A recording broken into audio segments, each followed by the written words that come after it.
Okay जी, नाजरा।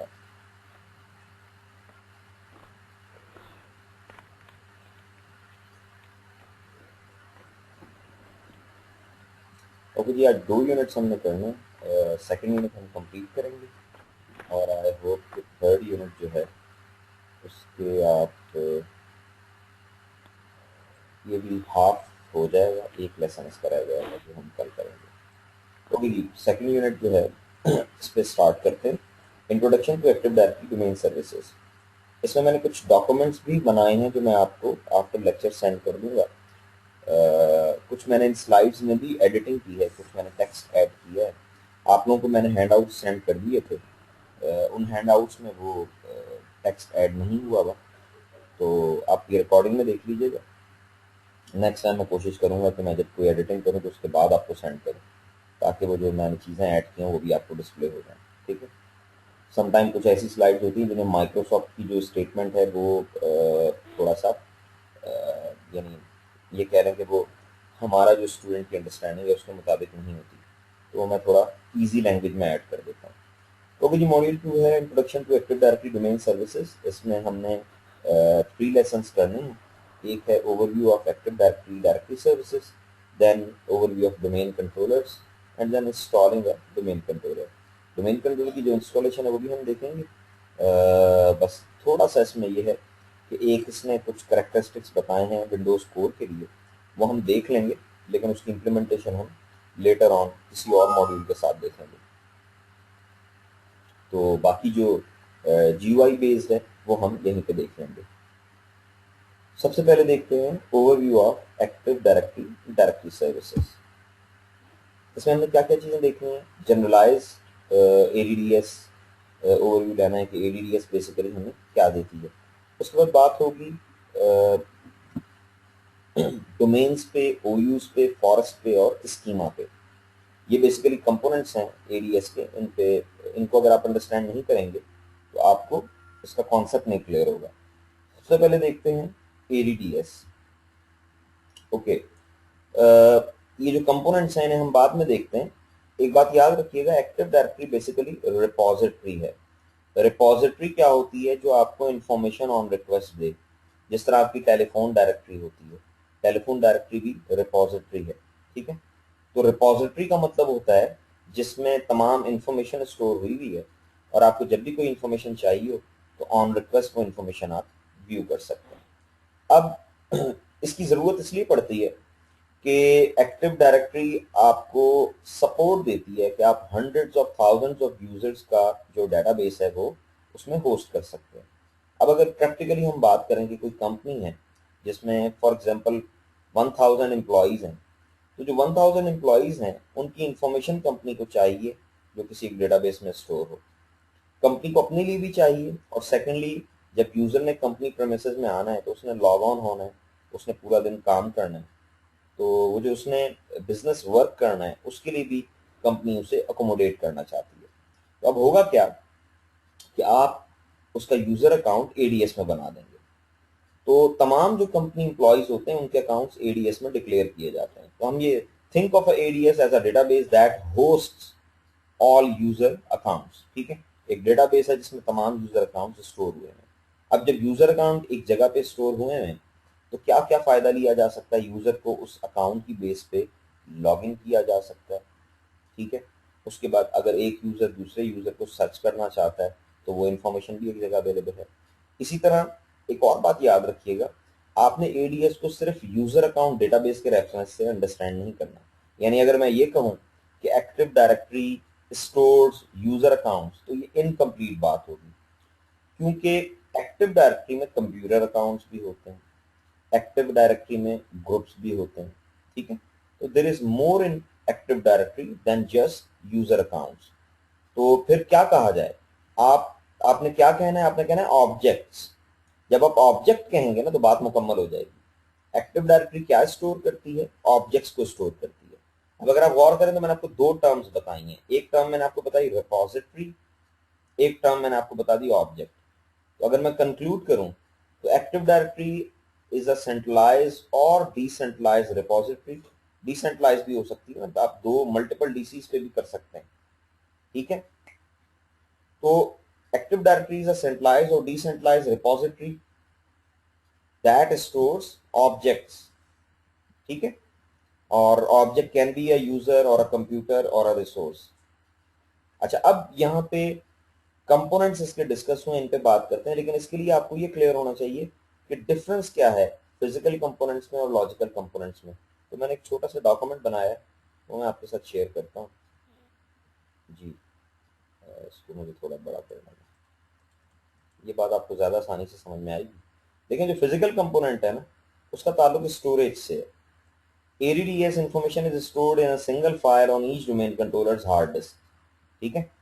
आपके जो active directory होती है उसमें एक फाइल क्रिएट होती है और उस फाइल का नाम होता है ntds.dit, ठीक है, ये फाइल का नेम होता है और इस नाम से फाइल बन जाती है। अब इस फाइल में ये एक्टिव डायरेक्टरी की स्टोरेज है, इसमें तमाम इंफॉर्मेशन स्टोर हुई है। तो एक तो ये कि जब आप फिजिकल कंपोनेंट्स की बात करेंगे ना, तो फिजिकल कंपोनेंट्स में वो कंपोनेंट्स डिस्कस होंगे जो समहाउ स्टोरेज को डील करते हैं, ठीक है। अब डोमेन कंट्रोलर्स को भी स्टोरेज चाहिए, उसके बाद डाटा स्टोर को भी स्टोरेज चाहिए, ग्लोबल कैटलॉग सर्वर्स को भी स्टोरेज चाहिए और RODC को भी स्टोरेज चाहिए, ठीक है। तो वो क्या कहता है, फिजिकल कंपोनेंट्स क्या है, ADDS information is stored in a single file on each domain controller's hard disk.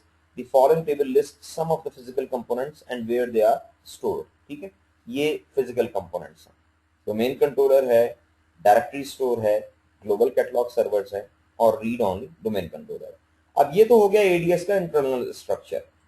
जब आप एक्टिव डायरेक्टरी को यूज करेंगे तो आपने तो अपनी कंपनी का जो स्ट्रक्चर है उसकी बेस पे उसे यूज करना है ना, यानी आपकी कंपनी में डोमेन बनेगी, आपकी कंपनी का एक पर्टिकुलर नाम होगा, ठीक है। तो एडीएस में इस चीज की भी सपोर्ट होनी चाहिए कि जो कंपनी का नेमिंग कन्वेंशन है उसको वो उसमें एडजस्ट कर सके। तो यहाँ पे अब आपको लॉजिकल कंपोनेंट्स अंडरस्टैंड करने पड़ेंगे। ADDS logical components are structures that you use to implement AD active directory design, ठीक है। यानी जो आपका कंपनी का डिजाइन है उसको इंप्लीमेंट करने के लिए आप डोमेन बनाएंगे, आप ट्री बनाएंगे, फॉरेस्ट बनाएंगे, OU बनाएंगे, साइट बनाएंगे। बात समझ में आ रही है? पार्टीशंस भी आप बना सकते हैं, ऐसा नहीं है कि आप एक्टिव डायरेक्टरी पार्टीशंस नहीं बना सकते। स्कीमा में भी मॉडिफिकेशंस हो सकती हैं, लेकिन इन चीजों की भी आपने डिटेल नहीं पढ़ी, इसलिए मैं बात को मुश्किल नहीं करूंगा। आपने जो कीवर्ड याद रखने हैं वो ये है कि physical structure is related to storage whereas logical structure is related to design.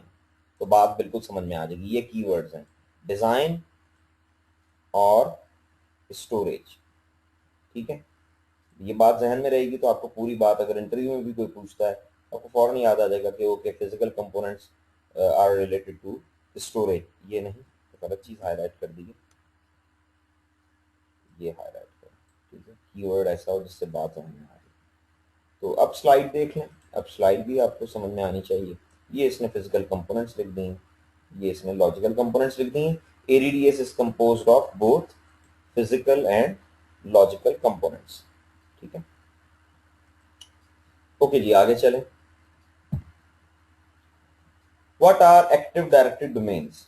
अच्छा, मैंने इसमें कुछ पॉइंट्स हाईलाइट किए हैं, अंडरलाइन कर दिए हैं, ठीक है। ये मैंने अंडरलाइन इसलिए कर दिए हैं, ये पॉइंट्स वो हैं जो इस स्लाइड को डिस्कस कर रहे हैं। जो बाकी पॉइंट्स लिखे हैं वो थोड़ा सा डेविएट किए हैं, तो पहले मैं आपको इस पे ले आता हूँ, ठीक है, उसके बाद बाकी बातें पढ़ता हूँ। पहले आप जो अंडरलाइन पोर्शन है वो देखें। ऊपर बात हुई है डोमेन्स की, कि डोमेन्स क्या है। The domain is the context within which user group and computer accounts are created. याद रखिएगा, आप जो यूजर अकाउंट बनाते हैं वो आप डोमेन में बनाते हैं, ठीक है। टेक्निकली ये स्टेटमेंट इनकरेक्ट है कि मैंने यूजर अकाउंट डीसी पे बनाया, ऑल दो आपने डीसी पे ही बनाया, लेकिन एक्चुअली वो डीसी किसी ना किसी डोमेन का पार्ट है। तो आपका यूजर अकाउंट जो है वो डोमेन में बनता है और इसीलिए डोमेन के जितने भी डोमेन कंट्रोलर्स होते हैं उन पे वो विजिबल हो जाता है। Secondly, domain is a replication boundary. इसका मतलब क्या हुआ, इसका मतलब ये हुआ कि अगर मेरे पास दो डोमेन्स हैं, domain A and domain B, तो डोमेन ए की चीजें डोमेन ए में रेप्लिकेट होंगी और डोमेन बी की चीजें डोमेन बी में रेप्लिकेट होंगी। याद रखिएगा कि आपकी जो मेजर रेप्लिकेशन होती है वो डोमेन लेवल पे ही होती है। मैंने मेजर कहा है, ठीक है, मेजर मैंने इसीलिए कहा है क्योंकि देयर आर सम केसेस और some data that needs to be replicated between domains, यानी एक डोमेन से दूसरी में भी जाता है, लेकिन उसका साइज बहुत थोड़ा है, वो बहुत थोड़ी चीजें हैं। मेन जो चीजें आपकी रेप्लिकेट होती हैं like user accounts, groups, computer accounts, ये डोमेन लेवल पे होती हैं, यानी एक ही डोमेन में रेप्लिकेट होती हैं। एक डोमेन के जो एक डीसी है उससे दूसरे डोमेन के डीसी पे जाएगी, ये डोमेन से बाहर नहीं जाते। उसके बाद N administrative centre for configuring and managing objects, ऐसा ही है, बेसिकली डोमेन एडमिनिस्ट्रेटिव सेंटर है ना, तमाम चीजें डोमेन पे क्रिएट की गई हैं। एक और बात याद रखिएगा, ये जो प्रीवियस स्लाइड में हमने देखा है ना, forest and trees, forest tree, forest भी इनफैक्ट डोमेन ही होती है। यानी मैं यहां अगर लिख दूं फॉरेस्ट की जो क्रिएशन है वो किसके साथ होती है, रूट डोमेन प्लस लिख देता हूं एटसेट्रा, बल्कि प्लस डॉट डॉट डाल देता हूं, ठीक है, ताकि अब ये ना कॉन्सेप्ट बना लें कि रूट डोमेन अकेली होती है। लेकिन जब रूट डोमेन क्रिएट होती है तो क्या बन जाता है, फॉरेस्ट बन जाता है। इसी तरह अगर डोमेन ट्री की बात की जाए तो parent domain plus dot dot dot. कहने का मकसद ये है, मैंने ये लिखा क्यों है आपको सिर्फ ये बताने के लिए कि ट्री भी बेसिकली डोमेन है और फॉरेस्ट भी बेसिकली डोमेन और कलेक्शन ऑफ समथिंग है, ठीक है, डोमेन जरूर होगी। अगर आपसे कोई पूछे कि फॉरेस्ट कब बनता है तो आपका आंसर क्या होगा, with the installation of root domain, ठीक है, installation of root domain basically creates forest. और सेम फॉर ट्री, कि installation of domain, installation of parent domain create tree. तो बेसिकली जो वर्किंग प्रिंसिपल है वो सारा डोमेन में ही आपको मिलेगा। ओके जी, ये अंडरलाइन चीजें हमने देख ली। अब इसके अलावा बाकी जो 3 पॉइंट्स है ना, वो डोमेन से रिलेटेड नहीं है, वो डोमेन कंट्रोलर से रिलेटेड है, ठीक है, देख लें। एडीडीएस रिक्वायर्स वन और मोर डोमेन कंट्रोलर्स। डोमेन कंट्रोलर वो कंप्यूटर है जो एक्टिव डायरेक्टरी को कंट्रोल कर रहा है, जिस पे यूजर अकाउंट डेटाबेस पड़ा हुआ है, ठीक है। ये कह रहे हैं बादशाह सलामत है डोमेन का। जितने भी यूजर अकाउंट्स हैं, कंप्यूटर अकाउंट्स हैं जो डोमेन में क्रिएट किए हुए हैं, वो कहाँ पे क्रिएट हुए हैं, डीसी पे, ठीक है। तो ये एक से ज्यादा भी हो सकते हैं, वन और मोर इसीलिए लिखा हुआ है क्योंकि अगर आप सिंगल डीसी इन्वायरमेंट बनाएंगे तो उसमें आपको रिडंडेंसी नहीं मिलती। If that DC goes down तो आपका यूजर जो है, ही और she wouldn't be able to log on. That's why additional domain controller is needed for redundancy and fault tolerance. आपको उसमें फॉल्ट टॉलरेंस भी मिल जाती है और आपको उसमें लोड बैलेंसिंग भी मिल जाती है। अच्छा जी, all domain controllers hold a copy of the domain database which is continuously synchronised, ठीक है जी, वही बात जो आपको बताई थी कि जो डोमेन कंट्रोलर्स हैं उनके पास कॉपी होती है डेटाबेस की जो कि सिंक होती रहती है। यानी अगर आप इस डीसी पे कोई अकाउंट बनाएं तो वो थोड़ी देर बाद दूसरे डीसी पे भी आ जाएगा, ठीक है। अच्छा, उसके बाद ये लास्ट पॉइंट था, any domain controller can authenticate any log on in the domain, ठीक है। यूजर को कोई भी डीसी लॉग ऑन कर सकता है, जो भी आपके एनवायरनमेंट में डीसी लगे हुए होते हैं, इसीलिए तो लोड बैलेंसिंग मिल जाती है। अगर कोई एक डीसी लॉग ऑन करे फिर तो हम कह ही नहीं सकते कि मल्टीपल डोमेन कंट्रोलर लगाने से लोड बैलेंसिंग मिलती है। लोड बैलेंसिंग का तो मतलब ही है कि if multiple DCs has been deployed तो वो तमाम डीसीज यूजर्स को ऑथेंटिकेट करें, ताकि हाफ ऑफ द यूजर्स जो हैं वो एक डीसी पे ऑथेंटिकेट हो जाए, हाफ ऑफ द यूजर्स दूसरे डीसी पे ऑथेंटिकेट हो जाए और एक डीसी ओवरबर्डन ना हो, ठीक है। तो any domain controller can authenticate any log on in the domain. आगे आ जाएं, ओ यूज, ठीक है, इसमें भी मैंने ये ऊपर जो डेफिनेशन है वो ऐड की है, आप सबसे पहले उससे पढ़ लें, उसके बाद नीचे जो कंटेंट है वो देख लेते हैं। An O U is a container object within a domain that you can use to consolidate user group computers and other objects. मैंने कंसोलिडेट के साथ कंबाइन लिख दिया है ताकि आपको बात समझ में आ जाए कि क्या कहना चाहता है वो। ज्यादा अच्छा वर्ड कंसोलिडेट ही है, ठीक है, लेकिन कंबाइन आपके जहन में होगा तो आपके लिए मीनिंग जो है अंडरस्टैंड करना मुश्किल नहीं होगा। बेसिकली क्या होता है, आपके पास डोमेन में बहुत सारे अकाउंट्स हैं, जैसे मैंने भी एग्जांपल दी थी कि एक डोमेन है जिसमें 1000 यूजर अकाउंट्स हैं। अब वो जो 1000 यूजर अकाउंट्स हैं वो डिफरेंट डिपार्टमेंट्स के यूजर्स होंगे ना, सेल्स होगा, मार्केटिंग होगा, फाइनेंस होगा, ह्यूमन रिसोर्स होगा। तो क्यों ना उन यूजर्स को ग्रुप कर लिया जाए, क्योंकि जो सेम यूजर्स, सेम डिपार्टमेंट के यूजर्स होते हैं उनकी नीड्स भी तो सेम होती हैं। आप लोग तमाम लोग जॉब करते हैं, आप लोगों का ज्यादा वास्ता उन लोगों से रहता होगा जो आपके ही डिपार्टमेंट के हैं, ठीक है। दूसरे डिपार्टमेंट के लोगों से आप इंटरेक्ट जरूर होते हैं, लेकिन as compare to your own departments people आप ज्यादा इंटरेक्ट नहीं होते। तो कहने का मकसद ये है कि जिन यूजर्स की सेम नीड्स हैं, जिन यूजर्स के लिए हमें सेम पॉलिसीज रिक्वायर हैं, उनको आप ग्रुप कर लेते हैं। ये इसने राइट साइड पे जो ग्रुपिंग्स दिखाई है, देखें, इसने contoso.com के नीचे एक एडमिन्स के नाम से ओयू बनाया है, उसके बाद एक क्लाइंट कंप्यूटर्स के नाम से ओयू बनाया है। याद रखिएगा, ओयू की पहचान ये होती है कि इसका जो फोल्डर है उसके ऊपर डायरेक्टरी बनी हुई होती है। छोटी सी डायरेक्टरी आपको नजर आ रही है ना, जिन जिन फोल्डर्स में डायरेक्टरी बनी हुई नहीं नजर आ रही, ये ओयू नहीं है। ओयू के लिए जरूरी है कि, यानी ओयू जब आप बनाते हैं, ये जो डायरेक्टरी है ये ओयू नहीं है। अगर ओयू होगा तो उसके लिए जरूरी है कि उसके ऊपर ये छोटी सी डायरेक्टरी बनी हुई है। ठीक है, तो ये बेसिकली इसने प्रिंट लिया होगा जिस कंप्यूटर का, मैं आपको अपने कंप्यूटर में दिखा देता हूँ।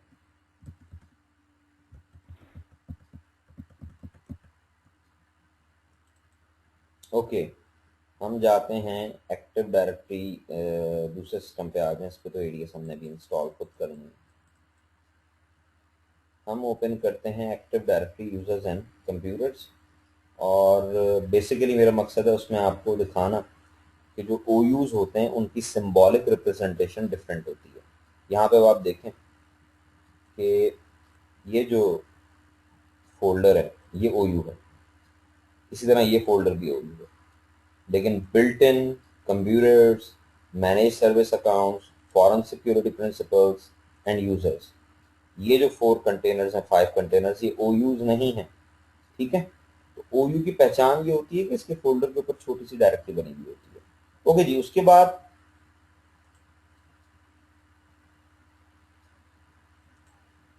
जी, तो ये बेसिकली यूजर्स को ग्रुप करने के लिए बनाया गया है। ओके, अब देख लें क्या कहता है। Containers that can be used to group objects within a domain. ठीक है, ऑब्जेक्ट्स को ग्रुप किया गया है। ठीक है, अब ये जैसे लंदन ओयू है, इसमें वो यूजर्स होंगे जो लंदन में हैं। ये एनवाईसी है, इसमें वो यूजर्स होंगे जो न्यूयॉर्क के हैं। ठीक है, अच्छा जी, create OU to delegate administrative permissions, apply group policy. याद रखिएगा, ओयू बनाने के दो बड़े बेनिफिट्स हैं। पहला benefit, delegation of control. Like मैं कहता हूं कि मैं न्यूयॉर्क के एक यूजर को ही एडमिनिस्ट्रेटर बना देता हूं। ठीक है, एडमिनिस्ट्रेटर नहीं बनाता, इनफैक्ट उसको मैं सर्टेन राइट्स दे देता हूं, अपनी कुछ राइट्स जो है वो उसे दे देता हूं। मैं उसे एबिलिटी दे देता हूं कि वो यूजर अकाउंट बना लेगा, वो यूजर्स के पासवर्ड रीसेट कर लेगा। ठीक है, इसका फायदा मुझे ये होगा कि मेरा बर्डन कम हो जाएगा। ठीक है, तो इस प्रोसेस को हम कहते हैं डेलीगेशन ऑफ कंट्रोल। मैं आपको थोड़ा सा विजट दिखा देता हूं ताकि आपको आइडिया हो जाए। जैसे ये अब आपको टेस्ट ओयू नजर आ रहा है, मैं इस पर राइट क्लिक करूं तो ये क्या लिखा हुआ है, डेलीगेट कंट्रोल। ठीक है, मैं यहाँ से यूजर को ऐड करवा के, और लाइक मैं कह देता हूँ कि ये जो यूजर है, फॉर एग्जांपल ताहिर एक यूजर बना हुआ है, ये मैंने ऐड कर दिया ताहिर। मैं चाहता हूँ कि ये यूजर पासवर्ड रीसेट कर सके, तो मैं नेक्स्ट करता हूँ और मैं कह देता हूँ reset user password and force password change at next log on. Next कर दें। ये जनाब यूजर अब क्या कर सकेगा, इस टेस्ट ओयू के जो यूजर अकाउंट्स अंदर पड़े हुए हैं उनके पासवर्ड्स ये रीसेट कर सकता है। तो अगर कोई यूजर पासवर्ड भूल जाता है तो उसको डोमेन एडमिनिस्ट्रेटर को कॉल करने की जरूरत नहीं है, वो सिर्फ ताहिर को कंसल्ट कर ले, ताहिर उसका प्रॉब्लम सॉल्व कर देगा। ठीक है, तो this is called delegation of control. और उसके बाद ग्रुप पॉलिसी भी आप लगा सकते हैं। ग्रुप पॉलिसी बहुत डिटेल में आपके कोर्स में है। ठीक है, लेकिन इस लेवल पे बस इतना मैं आपको बता सकता हूँ जो आपने याद रखना है। ग्रुप पॉलिसी जो है, बल्कि मैं उसी वर्ड फाइल में लिखता हूँ जो मैंने आपको सेंड करनी है, ताकि आपके पास जो डॉक्यूमेंट है उसमें ये चीज़ें आ जाए। ठीक है, ग्रुप पॉलिसी की जो एप्लीकेशन है वो दो कंपोनेंट्स, 4 कंपोनेंट्स पे होती है। ग्रुप पॉलिसी इनेबल्ड,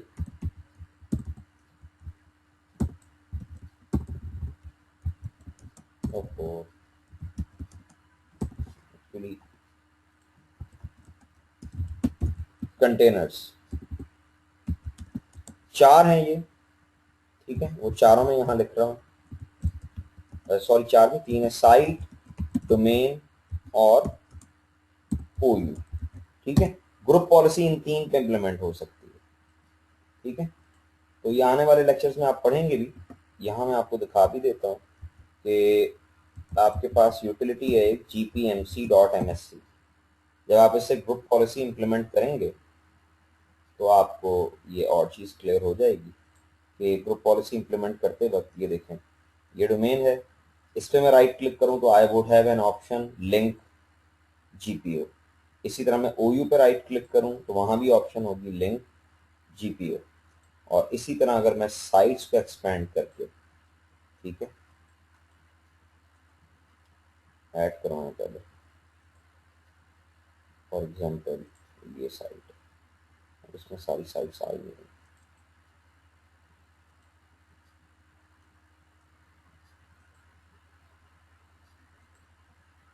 ये भी सिंक नहीं है, इसमें मेरे पास एम्प्टी साइट्स हैं, ये ऐड हो जाना चाहिए।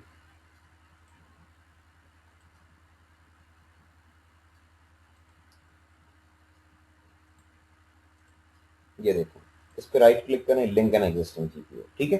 तो जीपीओ 3 चीजों पे लगेगा, वो मैंने आपको बता दी, साइट, डोमेन और ओयू, ठीक है। तो हम जो इस वक्त डिस्कशन कर रहे हैं वो ओयूज की है, तो वो उसने कहा है अप्लाई ग्रुप पॉलिसी। ओयू जो है उस पर आप ग्रुप पॉलिसी लगा सकते हैं और कंट्रोल डेलीगेट कर सकते हैं। अच्छा जी, what is the ADS forest?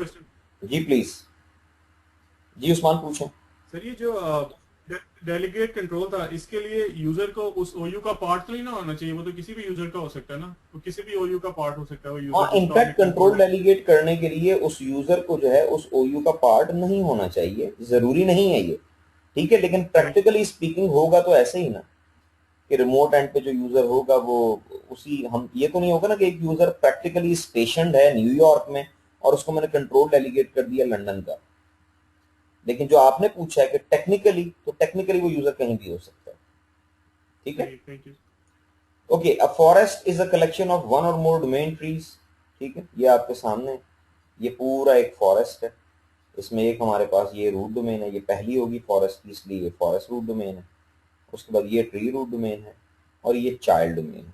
Child domain की पहचान ये होती है कि उसके नेम के साथ पेरेंट नेम अपेंड होता है। देखिए यहाँ पे लिखता है ना atl.adatum.com। अब atl इसका नाम है और ये जो adatum.com इसके साथ लगा है, that is basically parent domain, ठीक है। तो इसका मतलब है कि यहाँ पे टोटल नंबर ऑफ ट्रीज कितने हैं? 2, ठीक है। यहाँ पे हमारे पास 2 ट्रीज हैं। एक हमारा जो ट्री है वो कौन सा है, जिसमें कौन कौन आ रहा है? adatum.com, ये है पेरेंट डोमेन, ठीक है, ये पेरेंट डोमेन। और साथ में इसकी चाइल्ड डोमेन कौन सी है? atl.adatum.com, ये इसकी चाइल्ड डोमेन। तो ये पूरा एक ट्री है। और दूसरा ट्री कौन सा है जिसमें फैब्रिकम आ रही है, ठीक है। तो यहाँ पे टोटल नंबर ऑफ ट्रीज इस फॉरेस्ट में 2 हैं, टोटल नंबर ऑफ डोमेन्स 3 हैं और फॉरेस्ट एक ही है। तो फॉरेस्ट उसको क्रिएट होता है when you create root domain. तो आई कैन से कि forest is a collection of domains और ट्रीज, ठीक है। वन और मोर डोमेन ट्रीज होते हैं, जैसे यहाँ पे इसने 2 ट्रीज ऐड किए। ओके जी, व्हाट इज द भाई जी साहब, प्लीज। ये पेरेंट डोमेन यानी ट्री डोमेन और चाइल्ड डोमेन किस सिनेरियोज में यूज की जाती हैं? मोस्टली हमारा वास्ता सिर्फ रूट डोमेन से ही पड़ता है। ये चाइल्ड डोमेन और ट्री डोमेन मोस्टली फेस नहीं हम करते। ये किस सिनेरियो में यूज होती हैं? देखिए, चाइल्ड डोमेन और पेरेंट डोमेन हम डेफिनेटली फेस करेंगे अगर हमें एक बड़ा एनवायरनमेंट मिलता है। देखें, आप think of a company that has its offices in Asia, north America and Europe, ठीक है। तो मैं अब ये चाहूंगा कि एशिया के जो लोग हैं उनके जो ईमेल एड्रेसेस इवन हो, उनमें ये चीज मेंशन्ड हो कि वो एशिया डोमेन में है, ठीक है। तो मैं क्या कर सकता हूँ, मैं एक चाइल्ड डोमेन बना लेता हूँ। मेरी मेन डोमेन है फॉर एग्जांपल fabricum.com, ठीक है, बल्कि आसान सा नाम रख लेते हैं। मेरी मेन डोमेन है फॉर एग्जांपल ct.com, ठीक है। तो मैंने ct का एक बना दिया Asian region, Asian child domain बना दी, उसका नाम हो गया asia.ct.com। एक मैंने अमेरिका के लिए बना दी america.ct.com, एक यूरोप के लिए बना दी europe.ct.com। आपने जो क्वेश्चन किया है कि what are the scenarios in which creation of child domain is mandatory, तो चाइल्ड डोमेन की क्रिएशन बहुत सारे केसेस में मैंडेटरी है, ठीक है। एक केस ये कि आप चाहते हैं कि डोमेन के जो स्ट्रक्चर्स हैं, जो डोमेन के मैटर्स हैं, उनको इंडिपेंडेंट कर दें, ठीक है। आप चाहते हैं कि हर डोमेन जो है, हर रीजनल जो पोर्शन है वो उसके पास एक एडमिनिस्ट्रेटिव लिबर्टी हो। जो एशिया के यूजर्स हों वो लिबर्टी के साथ, एशिया का एडमिनिस्ट्रेटर अपनी डोमेन के साथ जो चाहे कर सके। लेकिन इसके साथ साथ आप ये भी चाहते हैं कि जो नेम स्पेस है वो कंसिस्टेंट रहे, क्योंकि अगर नेम स्पेस कंसिस्टेंट करने की जरूरत नहीं होती फिर तो asia.com और europe.com भी हो सकता था। लेकिन क्योंकि आप चाहते हैं कि नेम स्पेस कंसिस्टेंट रहे, उनके प्रिंसिपल्स नेम, उनके ईमेल एड्रेसेस से ये पता लगे कि ये किस कंपनी से बिलोंग करते हैं, इसलिए आपने चाइल्ड डोमेन बनाई। ठीक है, तो वास्ता आपका इसलिए नहीं पड़ा अब तक हसन के अभी तक आपने लार्ज एडीएस जो है वो फेस नहीं की।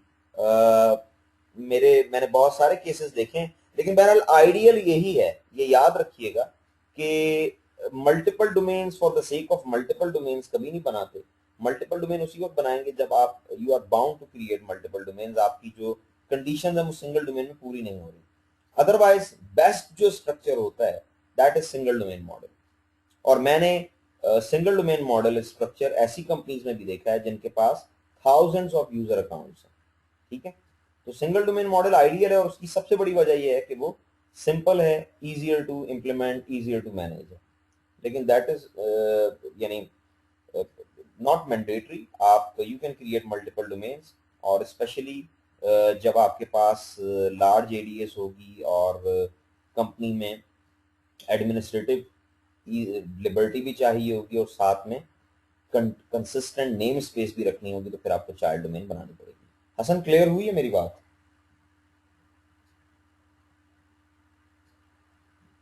जी हसन, हसन यस आपका सर, ठीक है, थैंक यू। ओके जी। इसके बाद आता है एक्टिव डायरेक्टरी स्कीमा। इसको आप कोशिश करें कि ये आपको समझ में आ जाए, क्योंकि ये थोड़ी सी डिफरेंट बात है। देखें, कोई भी इंफ्रास्ट्रक्चर हो ना, उसमें जो चीज आप बनाते हैं उसका ताल्लुक उसके कोर से होता है। इसकी मैं एक बिल्कुल सिंपल सी आपको एग्जांपल दे सकता हूं कि आप स्टेशनरी शॉप पे जाके कभी ये एक्सपेक्ट नहीं करेंगे कि आप स्टेशनरी शॉप पे जाके कहें कि आपको वो for example 1 kg gulab jamun दे दे। और इसी तरह ये नहीं हो सकता कि आप स्वीट शॉप पे जाके रजिस्टर खरीद रहे हैं। ठीक है, उसकी वजह यह है कि जो मिठाई की दुकान होगी उसके स्कीमा में ये डिफाइंड है कि वहां पे क्या क्या चीजें बन सकती हैं, और इसी तरह जो बुक शॉप है उसके स्कीमा में डिफाइंड है कि वहां पे क्या क्या चीजें रखी जा सकती हैं। ठीक है, तो एक्टिव डायरेक्टरी के अंदर कौन सी चीज किस फॉर्म में हो सकती है, ये सारी बातें कहाँ लिखी हुई हैं? स्कीमा में लिखी हुई हैं। ठीक है, स्कीमा आपको बताता है कि कौन कौन से ऑब्जेक्ट किस शक्ल में हो सकते हैं, और स्कीमा में आपको सिर्फ दो चीजें मिलेंगी, एट्रीब्यूट्स और क्लासेस। ठीक है, पढ़ेंगे क्या कहता है। The Active Directory schema acts as a blueprint for ADDS by defining the attributes and object classes such as attributes and classes। और ये इसने एग्जांपल दी है कि यूजर, ग्रुप, कंप्यूटर, साइट, ये जो आप बना रहे हैं ये क्लासेस हैं, और इनकी प्रॉपर्टीज में जो चीजें आपको नजर आती हैं, लाइक यूजर की प्रॉपर्टीज में सिड होगा, बिल्कुल होगा, यूजर का सैम अकाउंट नेम होगा, वो भी होगा, यूजर की लोकेशन होगी, वो भी होगी, यूजर का मैनेजर भी होगा, यूजर का डिपार्टमेंट भी होगा। तो ये जो सारी प्रॉपर्टीज आपको यूजर की प्रॉपर्टीज में नजर आती हैं, दीज आर बेसिकली एट्रीब्यूट्स। ठीक है, मैं स्कीमा आपको दिखा भी देता हूं। पहले आप सिंपली अगर एडीएस में जाएं और किसी यूजर की प्रॉपर्टीज देखें तो इसमें देखें आपको, ये मैं ऑर्गेनाइजेशन में जाता हूँ, यहाँ पे डिपार्टमेंट आ रहा है। ठीक है, एड्रेस पे जाता हूँ, यहाँ पे ये सिटी आ रही है, यही लोकेशन होता है। ठीक है, बात समझ में आती है? तो इसी तरह ये जो सारी इंफॉर्मेशन है ये उसके एट्रीब्यूट्स हैं। अब ये कहाँ से उठा रहा है, इसके लिए आपको स्कीमा खोलना पड़ेगा, और स्कीमा खोलने के लिए आप एमएमसी में जाएंगे, यहाँ से ऐड रिमूव स्नैपिंग्स करें और एक्टिव डायरेक्टरी स्कीमा। यहाँ पे देखें एक्टिव डायरेक्टरी स्कीमा डिस्प्ले नहीं हो रहा, यहाँ शुरू में ही एक्टिव डायरेक्टरी स्कीमा नजर आ जाता है, वो डिस्प्ले नहीं हो रहा। उसकी वजह यह है कि उसकी डीएलएल फाइल रजिस्टर नहीं हुई, और ये बाय डिफॉल्ट होती भी नहीं है। तो आपको क्या करना पड़ेगा, reg svr32 svr32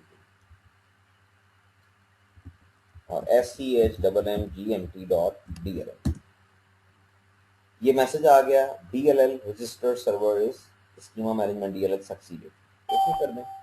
अब आप ऐड करवाएं, ऐड रिमूव स्नैपिंग्स, और ये आपके पास एक्टिव डायरेक्टरी स्कीमा। अब आपने एक चीज, ये देखें आ गया यहाँ पे।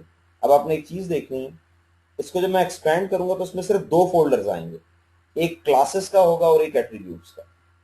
और इसीलिए हम कहते हैं कि स्कीमा में यही दो चीजें होती हैं। क्लासेस पे क्लिक करेंगे बहुत सारी क्लासेस आ जाएंगी, एट्रीब्यूट्स पे क्लिक करेंगे बहुत सारे एट्रीब्यूट्स आ जाएंगे। ठीक है, बाकी बातें इसकी इंट्रोडक्शन में नहीं, आगे आने वाले लेक्चर्स में होंगी, इसके लिए वरी ना हो। ठीक है, तो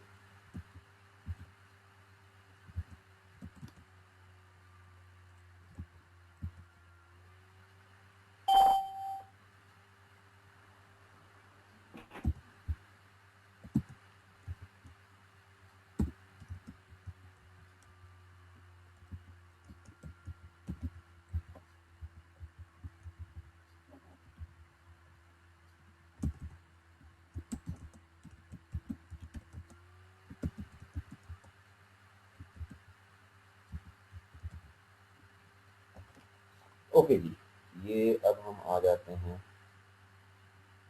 फिर से स्लाइड्स पे, और ओके जी आगे आ जाए।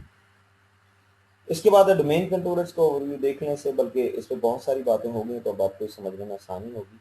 सबसे पहले what is a domain controller? Domain controller क्या है?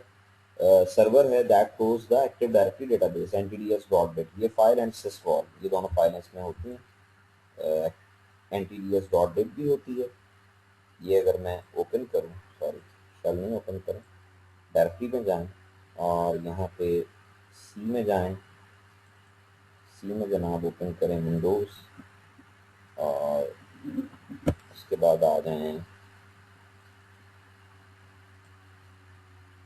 ntds, ये आपकी ntds.bit, ये आपकी डेटाबेस है। ठीक है, तो ये पूरा फोल्डर एक्टिव डायरेक्टरी की चीज़ें हैं इसमें, प्लस sysvol, ये दोनों फोल्डर आपको डोमेन कंट्रोलर पे नजर आएंगे। ठीक है, तो एक बात तो इसने ये की है। दूसरी बात क्या करता है? Kerberos authentication service and KDC services perform authentication. ठीक है, जो आपका डोमेन कंट्रोलर होता है उस पर Kerberos की सर्विस होती है, KDC सर्विसेज होती हैं जो यूजर को ऑथेंटिकेट करती हैं। आप ये कह लें, बल्कि एक क्वेश्चन होता है इंटरव्यू में अक्सर पूछा जाता है कि विंडोज 2012 है, 8 है, 3 है, 2000 है, कोई भी है जिसमें एक्टिव डायरेक्टरी मौजूद है, तो उसमें डोमेन के केस में ऑथेंटिकेशन प्रोटोकॉल कौन सा होता है? जब यूजर लॉग ऑन होता है तो कौन सा प्रोटोकॉल है जिसके थ्रू से ऑथेंटिकेट किया जाता है? तो इसका आंसर है Kerberos।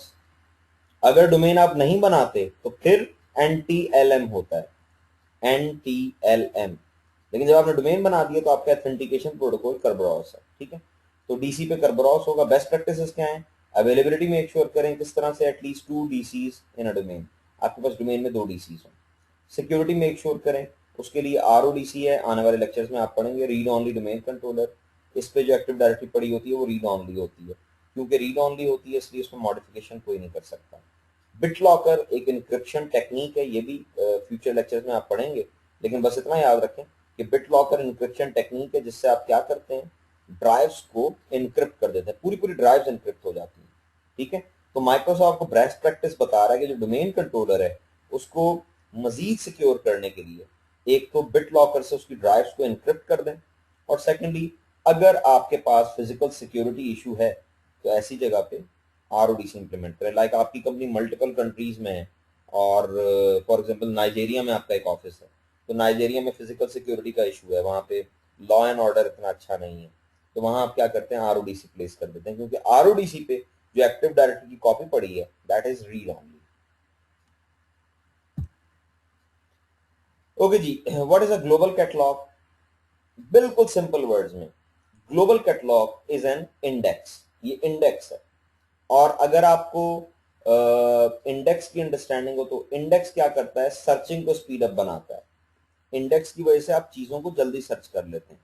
अगर आप इसमें सिंबॉलिक रिप्रेजेंटेशन देखें, देखें ये क्या चीज बनाई गई है, ये सर्चिंग की ही सिंबॉलिक रिप्रेजेंटेशन होती है ना, ये जो आपको मिरर दिखाया जाता है, बेसिकली ये सिंबॉलिक रिप्रेजेंटेशन है सर्चिंग की। ठीक है, तो एक तो ग्लोबल कैटलॉग आपकी सर्चिंग को स्पीड अप कर देता है। सेकेंडली इसके अंदर कैटलॉग पड़ी होती है ग्लोबल कैटलॉग सर्वर में, जिसमें यूजर के एट्रीब्यूट्स होते हैं। देखें, जब यूजर ने लॉग ऑन होना है तो उसके कौन कौन से एट्रीब्यूट्स चेक होने हैं, अगर बात की जाए आप कहेंगे यूजर नेम चेक होना है, ओके यूजर नेम चेक होना है, और पासवर्ड चेक होना है, बस और कोई चीज चेक नहीं होनी, और भी चेक होनी है। ग्रुप मेंबरशिप ये भी चेक होनी है, लॉग ऑन आवर्स ये भी चेक होने हैं, लॉग ऑन टू ये भी चेक होने हैं, एटसेट्रा, बहुत सारी चीजें चेक होनी है। तो इतनी सारी चीजें चेक करने में तो फिर डिले बहुत आएगा। तो उस डिले से बचने के लिए क्या किया जाता है, ये ग्लोबल कैटलॉग सर्वर लगाया जाता है। और ग्लोबल कैटलॉग सर्वर कोई सेपरेट मशीन नहीं है, ये डीसी का एडिशनल बिहेवियर है। जो डोमेन कंट्रोलर होता है उसको ग्लोबल कैटलॉग आप बना भी सकते हैं, और बाय डिफॉल्ट जो आपका फर्स्ट डीसी होता है वो ग्लोबल कैटलॉग सर्वर होता भी है। ये मैं आपको दिखा देता हूं।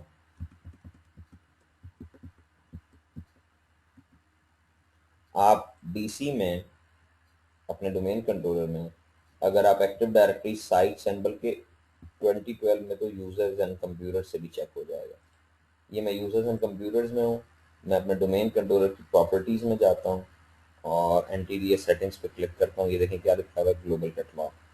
ठीक है, बहरहाल इसके मैटर्स हम डिस्कस करेंगे, अभी तो डायलॉग बॉक्स सिर्फ आपको मैं दिखा रहा था। इसकी जो टेक्निकल डिटेल है that is beyond the scope of this lecture. लेकिन इतनी बात याद रखें कि ग्लोबल कैटलॉग पे क्योंकि यूजर के एट्रीब्यूट्स होते हैं, इसलिए अगर ग्लोबल कैटलॉग अवेलेबल नहीं है तो यूजर लॉग ऑन नहीं हो सकेगा। ठीक है, क्या कहता है, global catalogue hosts a partial attribute set for other domains in the forest, supports queries for objects throughout the forest. इस स्टेटमेंट से ये टोन मिलती है कि शायद जो अदर डोमेन्स हैं उन्हीं की इंफॉर्मेशन रखता है। बिल्कुल नहीं है ऐसा। ठीक है, लोकल डोमेन की भी रखता है। और ये जो इसने पार्टीशंस बनाई हैं इनके बारे में भी आपको बता दूं मैं। ये जो पार्टीशंस बनाई हैं इनमें एक इंफॉर्मेशन होती है ग्लोबल कैटलॉग के रेफरेंस से जिसे हम कहते हैं पैस।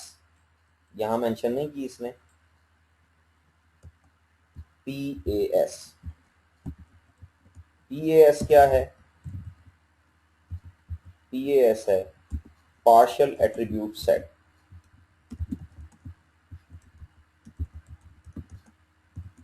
ठीक है, ये जो इंफॉर्मेशन है ये सिर्फ ग्लोबल कैटलॉग से रिलेटेड है। अगर आपसे ये पूछा जाए कि ग्लोबल कैटलॉग एक्टिव डायरेक्टरी में किस नाम से इंफॉर्मेशन स्टोर करता है तो आपका आंसर होगा it's a partial attribute set. इसीलिए तो उसने कहा है ये host a partial attribute set for other domains. ठीक है, और ये इसलिए जरूरी होता है ताकि यूजर को लॉग ऑन किया जा सके। एनी हाउ आगे आ जाए। ओके, लॉग ऑन किस तरह होते हैं, इसके लिए दो चीजें अंडरस्टैंड कर लें। देखें, यूजर को एक्टिव डायरेक्टरी इन्वायरमेंट में जिंदा रहने के लिए दो चीजें चाहिए होती हैं, एक होता है टीजीटी और एक होता है सेशन टिकट। ठीक है, जब यूजर किसी रिसोर्स को एक्सेस करता है तो उसे क्या चाहिए होता है, सेशन टिकट। ये यहां मैं लिख देता हूं, रिसोर्स एक्सेस के लिए। और TGT for all type of tickets from DC. यहां मैंने डीसी लिख दिया लेकिन एक्चुअली केडीसी, कर्वरहाउस का जो सर्वर होता है। तो सबसे पहले यूजर को क्या दिया जाता है, टीजीटी। और उसके बाद यूजर जब भी जाता है उसको यानी टीजीटी दिखाना पड़ता है। अब आपका सबसे पहला सवाल ये होना चाहिए कि सर ये दो क्यों है, एक क्यों नहीं है। तो उसकी वजह ये है कि यूजर जब लॉग ऑन होता है तो वो अपनी पर्सनल इंफॉर्मेशन डीसी को दिखाता है। देखें, user account is authenticated to DC. अब ऑथेंटिकेट करने के लिए नेटवर्क में इंफॉर्मेशन ट्रेवल करेगी, डीसी पे जाएगी। ठीक है, तो डीसी क्या कहता है, डीसी उसे कहता है कि मैं तुम्हें टीजीटी दे रहा हूं। TGT stands for ticket granting ticket. ठीक है, टीजीटी क्या है, टिकट ग्रांटिंग टिकट। यानी इस टीजीटी की बेस पे दूसरे टिकट ग्रांट्स होते हैं। ठीक है, तो टीजीटी इसे टिकट ग्रांटिंग टिकट देता है और बता देता है कि नेक्स्ट जब टिकट चाहिए हो तो बस ये दिखा देना। ये इसलिए है ताकि नेक्स्ट टाइम, देखें पहले तो इसने अपना यूजर अकाउंट ऑथेंटिकेट करने के लिए अपनी पर्सनल इंफॉर्मेशन नेटवर्क पे एक्सपोज की है, लेकिन अब जब इसे सेशन टिकट चाहिए होगा तो ये टीजीटी दिखाएगा। टीजीटी जो है वो पर्सनल इंफॉर्मेशन तो नहीं है ना, इसलिए आपको प्रोटेक्शन मिल जाएगी। प्रोटेक्शन क्या मिली, टीजीटी का फायदा ये हुआ कि यूजर को हर दफा अपनी अकाउंट इंफॉर्मेशन नेटवर्क में एक्सपोज नहीं करनी। तो अब ये स्टेप्स देख लें, ये यूजर लॉग ऑन हुआ, यूजर ने ऑथेंटिकेशन क्रेडेंशियल्स अपने भेजे डीसी पे, डीसी वन ने से क्या दिया, टीजीटी। ठीक है, और इस टीजीटी को यूज करते हुए क्लाइंट लॉग ऑन हो गया वर्क स्टेशन 1 पे, ये वर्क स्टेशन 1 है। अब ये क्लाइंट एक्सेस करना चाहता है सर्वर 1 को, ठीक है, तो ये क्लाइंट डीसी को क्या प्रेजेंट करता है, client uses TGT to apply for access to SRB. अब यहां तो उसने जाहिर डिटेल स्टेप नहीं लिखे, आप याद रखें कि क्लाइंट दोबारा डीसी के पास जाता है, उसको टीजीटी दिखाता है और उससे कहता है कि मुझे सेशन टिकट दो, मैंने सर्वर 1 को एक्सेस करना है। ठीक है, पॉइंट समझ में आता है। तो बेसिकली टिकट ग्रांटिंग, टिकट वो टिकट है जिसकी बेस पे आपको सारी इंफॉर्मेशन, सारे टिकट्स मिलते हैं डीसी से। ठीक है, यहाँ पे इसने पार्शियल स्टेप्स लिख दी हैं क्योंकि जाहिर है यहाँ पे हम करबरॉस को स्टडी नहीं कर रहे। करबरॉस में इसके तमाम डिटेल्ड स्टेप्स होते हैं। जो बातें यहाँ से कंक्लूड हो रही हैं, जो आपने याद रखी हैं, वो ये कि जो डोमेन कंट्रोलर है उसका काम है यूजर को टिकट्स जनरेट करना, ठीक है, ताकि वो अपने काम जो है कर सके। और दूसरे एक और बात इंपॉर्टेंट है जो याद रखिएगा, बल्कि ये मैं आपको एक केस स्टडी दे रहा हूँ जो आपने मुझे कल बतानी है। आंसर मैं आपको खुद बता रहा हूँ, आपने मुझे बताना है कि अगर ये ऐसा है तो फिर क्लाइंट लॉग ऑन कैसे होगा। देखें, याद रखिएगा कि क्लाइंट जब लॉग ऑन होता है तो वो डोमेन कंट्रोलर पे अपना पासवर्ड नहीं भेजता। ठीक है, ये रिकॉर्डिंग में रिकॉर्ड भी हो गया, आप बार बार सुन सकते हैं। जब आप डोमेन पे लॉग ऑन होते हैं तो डीसी पे आपका पासवर्ड नहीं जाता। ठीक है, अब अगर पासवर्ड नहीं जाता तो फिर सवाल ये कि ऑथेंटिकेट कैसे हो जाते हैं, ये आपने मुझे कल बताना। ठीक है, एक दिन मैं आपको दे रहा हूं, मैं चाहता हूं आप थोड़ा सा रिसर्च वर्क खुद करें, लेकिन ये याद रखिएगा इस पे अपना टाइम नहीं जाया करना है। क्लाइंट जब लॉग ऑन होता है तो वो डोमेन कंट्रोलर पे अपना पासवर्ड नहीं भेजता। आप तो यूजर नेम पासवर्ड देते हैं कंप्यूटर पे, लेकिन कंप्यूटर की जो लोकल सिक्योरिटी अथॉरिटीज हैं वो पासवर्ड को रोक लेती हैं, पासवर्ड नहीं भेजती। अब आपने मुझे कल के लेक्चर शुरू होने से पहले जो स्टार्ट के 5 मिनट्स होंगे उसमें हम ये डिस्कस करेंगे कि जब क्लाइंट का पासवर्ड कंप्यूटर रोक लेता है और वो डीसी पे नहीं भेजता तो क्लाइंट आखिर लॉग ऑन कैसे हो जाता है, और अगर गलत पासवर्ड हो तो किस तरह से लॉग ऑन नहीं होता, ये वेरिफिकेशन किस तरह होती है। ओके जी, आगे चलें। एसआरबी रिकॉर्ड्स में आपको दिखा देता हूँ। एसआरबी रिकॉर्ड्स डीएनएस में होते हैं और इनकी बेस पे क्लाइंट डिफरेंट सर्विसेज लोकेट कर लेता है। ये जनाब मैं क्लिक करता हूँ, डीएनएस किधर है, ये रहा डीएनएस, और ये हम गए mcsc.com में। यहाँ पे इनमें से किसी भी कंटेनर में चले जाएं, साइट्स में चले जाएं, इसके अंदर आपको एसआरबी रिकॉर्ड्स मिलेंगे। ये देखें एसआरबी रिकॉर्ड, ठीक है। अब इस लेवल पे बस आप ये याद रखिएगा कि एसआरबी जो है वो सर्विस लोकेशन रिकॉर्ड है, ठीक है, सर्विसेज को लोकेट करने के लिए यूज होता है। और सर्विसेज से मुराद क्या है, डोमेन कंट्रोलर है सर्विसेज से मुराद। सर्विसेज का मतलब है करबरॉस सर्वर, यानी क्लाइंट को डोमेन की किसी सर्विस की जब जरूरत होती है तो वो रिक्वेस्ट डीएनएस से करता है और डीएनएस उसे बताता है कि कौन सा कंप्यूटर है जो ये सर्विस ऑफर कर रहा है। देखें क्या लिखा है, होस्ट ऑफरिंग दिस सर्विस, यहाँ पे नाम आ रहा है कंप्यूटर का adc.mcsc.com। ठीक है, तो इन रिकॉर्ड्स की बेस पे क्लाइंट को ये इंफॉर्मेशन दी जाती है।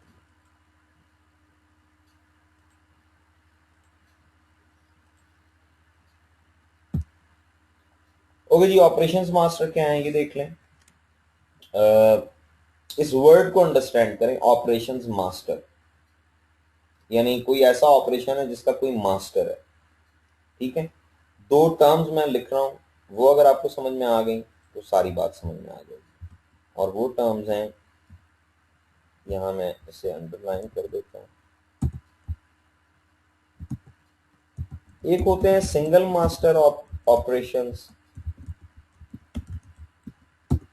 और एक होते हैं मल्टी मास्टर ऑपरेशंस। ठीक है, जो मल्टी मास्टर ऑपरेशंस होते हैं इसमें ऑल पार्टीज आर मास्टर, और जो सिंगल मास्टर ऑपरेशंस होते हैं इसमें a single party is a master. ठीक है, ये बात तो समझ में आ गई। जो सिंगल मास्टर ऑपरेशन होंगे उसमें कोई एक पार्टी है जो मास्टर है। ठीक है, अब अगर एडीएस के रेफरेंस से इसे हम बात करें तो पार्टी को रिप्लेस कर लें किससे, पार्टी हटा के मैं यहां कर देता हूं डीसी। ठीक है, और इधर कर देता हूँ DCs।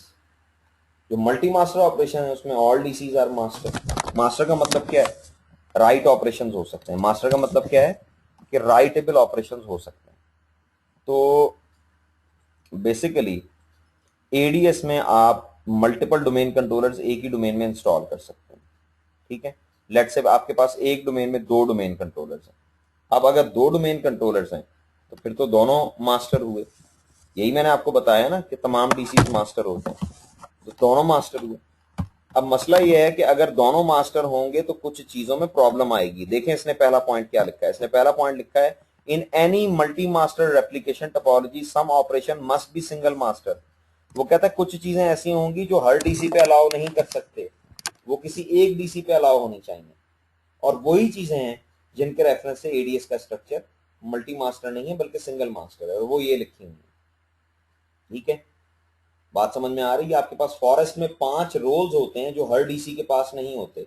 आपने एक डोमेन में 3 डीसीज इंस्टॉल किए हैं, तीनों डोमेन नेमिंग मास्टर नहीं होंगे, कोई एक होगा। तीनों स्कीमा मास्टर नहीं होंगे, कोई एक होगा। तीनों रेड मास्टर नहीं होंगे, कोई एक होगा। ठीक है, और ये चेक करने का तरीका क्या होता है? आप सिंपली एडीएस में जाएं और एडीएस में जाके कमांड प्रॉम्प्ट ओपन करें और कमांड प्रॉम्प्ट पे लिख दें netdom क्यूरी फिज्मो। 5 नाम लिखे हुए आ जाएंगे। ओके, चलें कोई नहीं, हमारे पास एक और तरीका भी है, हम वहां से देख लेते हैं।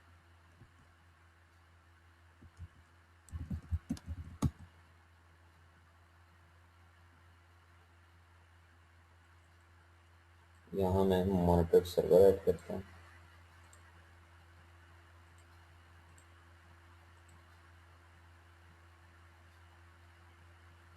ठीक है, किसी भी चीज को ना लिखने या उसके स्टेप्स लिखने की जरूरत नहीं, क्योंकि ये सारा लेक्चर आपको in the form of video मिल जाएगा, इसलिए आपको स्टेप्स याद रखने की जरूरत नहीं है। या बाद में भी रिकॉर्डिंग को पॉज कर करके देख सकते हैं कि मैंने कौन सा काम कहाँ से किया।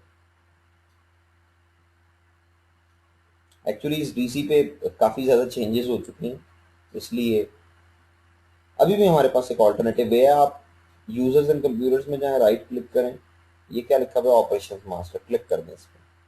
Red master PD simulator infrastructure master. ठीक है, यहाँ से ये आपको बता रहा है कि ये डीसी जो है ये ऑपरेशन मास्टर है बेसिकली। लेकिन ये कमांड आप याद रखिएगा, ये मेरे पास तो नहीं चली, लेकिन ये बिल्कुल सही कमांड है। ठीक है, मेरे पास तो वो इसमें कोई करप्शन है जिसकी वजह से इसने नहीं चलाई। ये कमांड है जिससे आप देख सकते हैं कि आपके पास कौन कौन से ऑपरेशन मास्टर रोल किस डीसी पे पड़े हैं। ठीक है, इस लेवल पे बस इतनी बात याद रखिएगा कि कुछ डीसीज ऐसे होते हैं जिनके पास खास एबिलिटीज होती हैं। देखें, आपने यूजर अकाउंट बनाना है, आप किसी भी डीसी पे बना सकते हैं। आपने ग्रुप अकाउंट बनाना है, आप किसी भी डीसी पे बना सकते हैं। लेकिन आपने स्कीमा को मॉडिफाई करना है, ये आप हर डीसी पे नहीं कर सकते। स्कीमा मॉडिफाई करने के लिए आपको एक खास डीसी पे जाना पड़ेगा जिसका नाम है स्कीमा मास्टर। ठीक है, तो ये बात इसमें यहाँ की है। Many terms are used for single master operation in ADDS including the following: operation masters और ऑपरेशन मास्टर रोल्स भी कहते हैं, सिंगल मास्टर रोल्स भी कहते हैं, फिज्मो भी कहते हैं। ठीक है, और इस स्लाइड के बाद आपको ये क्लियर हो जाना चाहिए, अगर आपसे ये क्वेश्चन किया जाए कि एक्टिव डायरेक्टरी के जो ऑपरेशंस हैं वो सिंगल मास्टर हैं या मल्टी मास्टर हैं, तो इसका आंसर क्या होगा ये भी आपने सोचना है। एक्टिव डायरेक्टरी में मल्टी मास्टर की सपोर्ट है, सिंगल मास्टर की सपोर्ट है, या दोनों की? इस पे सोचना ही मैं कल पूछूंगा। ओके जी, इसके बाद इंस्टॉलेशन है। ये आसान काम है, ये आपको प्रॉब्लम नहीं होगी करने में। ये देख लें, एक सिस्टम मेरे पास है जिसमें मैं डीसी प्रोमो तो खैर अब नहीं, 2012 में डीसी प्रोमो आप नहीं चलाते। डीसी प्रोमो 2012 में सिर्फ विंडोज कोर पे चलेगी, जो टेक्स्ट बेस्ड सिस्टम है। ठीक है, बल्कि यहाँ मैं दिखा भी देता हूँ, ये विंडोज कोर पे आप चलाएंगे, इंस्टॉलिंग अ डोमेन कंट्रोलर और server core. Otherwise DC promo discontinue हो गया। अगर आप चलाएं भी तो वो मैसेज दे देता है कि DC promo has been discontinued. तो इंस्टॉलेशन इसकी देखते हैं जी। ये विजार्ड है जो आपको मिलता है जब आप इंस्टॉल करते हैं, और इंस्टॉल करने का तरीका बड़ा ही स्ट्रेट फॉरवर्ड है। आपने ओपन करना है सर्वर मैनेजर, और सर्वर मैनेजर में आपने जाना है रोल्स एंड सर्विसेज में। ये मैं यहाँ जाता हूँ और ऐड रोल्स करता हूँ। ये मेरी वो मशीन है जिसपे एक्टिव डायरेक्टरी इंस्टॉल नहीं है। मेरे पास इस वक्त 3 वर्चुअल मशीन हैं जो इस वक्त मैंने लोड की हैं, दो लोड की हैं। एक डोमेन कंट्रोलर है ये, ठीक है, और जो दूसरी मशीन है वो डोमेन कंट्रोलर नहीं है बल्कि मेंबर सर्वर है। तो इसमें मैंने ये विजिट चला दिया। कैसे चलाया है? ऐड रोल्स किया यहाँ से, और ऐड रोल्स में मैं क्या सेलेक्ट करूंगा? Active directory domain services. Next कर दें, फिर नेक्स्ट कर दें। ये जनाब active directory domain services add कर दें। ये जनाब ऐड हो गया। नेक्स्ट कर दें। ये इंस्टॉल करते हुए कोई आपसे कॉन्फ़िगरेशन नहीं मांगेगा। फिर नेक्स्ट कर दें। इस चेक बॉक्स को सेलेक्ट कर दें ताकि ये ऑटोमेटिकली रीस्टार्ट हो जाए, ठीक है। वो कह रहा है if a restart is required this server restarts automatically without additional notification, do you want to allow automatic restart? Yes कर दें, ठीक है। ये मैंने इंस्टॉल पे क्लिक कर दिया। ये जनाब इसमें इंस्टॉलेशन शुरू हो जाएगी, ठीक है। तो ये तो इसका इंस्टॉलेशन का प्री बिहेवियर है, बड़ा ही स्ट्रेट फॉरवर्ड है, ठीक है। ऑल्टरनेटिवली आप यानी सोर्स भी चेंज कर सकते हैं। ये ऑप्शंस कब आएंगे? जब आप कॉन्फ़िगर करेंगे, ठीक है। ये अभी मुझे ऑप्शंस नहीं आए। जब आपके पास एडीएस इंस्टॉल हो जाएगी तो फिर आपको वो चॉइस देगा,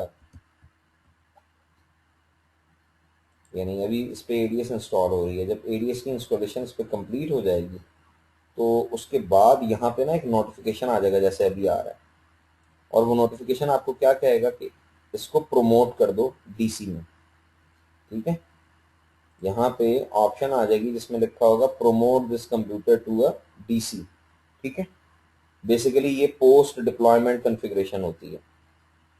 तो अभी उस पर एडीएस इंस्टॉल हो रही है। जब कंप्लीट इंस्टॉल हो जाएगी फिर वो ऑप्शन आएगी, वहां से आप एडीएस को प्रमोट करेंगे, कंप्यूटर को प्रमोट करेंगे, और वहीं पे ये ऑप्शंस आती हैं जो ये इस वक्त डिस्प्ले कर रहा है। तो आगे चलते हैं। ओके जी, अगर आपने बहुत बड़े लेवल पे डोमेन कंट्रोलर्स की इंस्टॉलेशन करनी है और साथ में विंडोज कोर है तो फिर आप एक चीज बनाते हैं जिसे हम कहते हैं आंसर फाइल, ठीक है। सर आंसर एक क्वेश्चन है। जी प्लीज। सर ये जहां से हम इसको डोमेन कंट्रोलर के लिए प्रमोट कर रहे हैं, जी जी सपोज के हम हमारी एक रनिंग डोमेन है, उसमें डोमेन कंट्रोलर 2008 का चल रहा है। अब हमने 2012 उसमें ऐड करना चाह रहे हैं। ठीक है। एक नई डिवाइस के ऊपर 2012 इंस्टॉल कर लिया एज एडिशनल डोमेन कंट्रोलर, ठीक है। आप उसको प्रमोट करना चाह रहे हैं एज अ डोमेन कंट्रोलर, तो यहीं से आप हमें यहीं से वो ऑप्शन देगा कि इसको आप as a domain controller promote कर सकते हैं। देखें यहाँ पे एक बात याद रखिएगा कि डोमेन कंट्रोलर का एक मीनिंग तो होता है फर्स्ट डोमेन कंट्रोलर। यहाँ पे हम ये मतलब नहीं ले रहे। यहाँ पे डोमेन कंट्रोलर को मैं as a common noun use कर रहा हूँ, प्रॉपर नाउन यूज नहीं कर रहा। डेफिनेटली जब आपका 2008 का एनवायरनमेंट है, डोमेन बनी हुई है, 2008 का डीसी से लुक आफ्टर कर रहा है, तो वहां पे जब आप 2012 इंस्टॉल कर रहे हैं एक कंप्यूटर पे, डेफिनेटली आप माइग्रेट करना चाहते होंगे, तो वो जो कंप्यूटर होगा वो तो एडिशनल डोमेन कंट्रोलर बन रहा होगा ना, ठीक है। ऑप्शन उसी जगह आएगी। 2012 में किसी भी किस्म का आप डोमेन कंट्रोलर बना रहे हैं, उसके लिए पहले आप active directory domain services install करते हैं, उसके बाद वो नोटिफिकेशन आ जाता है पोस्ट डिप्लॉयमेंट कॉन्फ़िगरेशन में, promote this computer to a domain controller, उस पर क्लिक करते हैं, एंड देन वो आपसे वो सारी बातें पूछता है जो डीसी प्रोमो चलाने से बातें हमसे 2008 में पूछता था कि सिस वॉल का नहीं फोटो। सर, जी जी सर एडिशनल डोमेन कंट्रोलर हम बना चुके हैं उसको 2012 के कंप्यूटर को, ठीक है। लेकिन अब वो तो बना हमने ही नहीं ना। पहले वाली नहीं नहीं नहीं, खाली active directory domain services install करने से वो कंप्यूटर डोमेन कंट्रोलर नहीं बनेगा। यही तो बात समझने वाली है। मैंने अभी इस कंप्यूटर पे active directory domain services install कर दी है ना, ये आपके सामने। ये भी थोड़ी देर में इंस्टॉलेशन कंप्लीट हो जाएगी। डज इट मीन कि ये बन गया? नहीं बना, ठीक है। बात समझ में आ रही है? मैंने यहां जाके बाकी ऑप्शंस देने हैं। इधर तो सिर्फ आपको ये जो प्रीवियस एक इसने डायलॉग बॉक्स दिखाया है, और वो भी सिर्फ बता रहा है कि स्टोरेज कहां होगी। नहीं, इसमें नहीं, आगे होगा। ये ऑप्शन, कुछ ऑप्शन आपसे वो पूछ सकता है, लेकिन ये जितनी भी, बल्कि यहाँ है ही नहीं, ये सारी ऑप्शन आपको, एक मिनट यार लग ऑफ हुआ है और मैंने ध्यान नहीं दिया जी। ये जितनी भी ऑप्शंस हैं, ये सारी ऑप्शंस उस वक्त डिस्प्ले होंगी जब आप आफ्टर इंस्टॉलेशन इसे चलाएंगे। ये देखें, मैं इधर आता हूँ, ये कंप्लीट हो जाता है तो मैं आपको यहाँ दिखाता हूँ। यहाँ पे जब मैं रन करूंगा तो फिर वो मुझसे पूछेगा कि नया फॉरेस्ट बना रहे हो। अभी तो इसने कोई बात ही नहीं पूछी।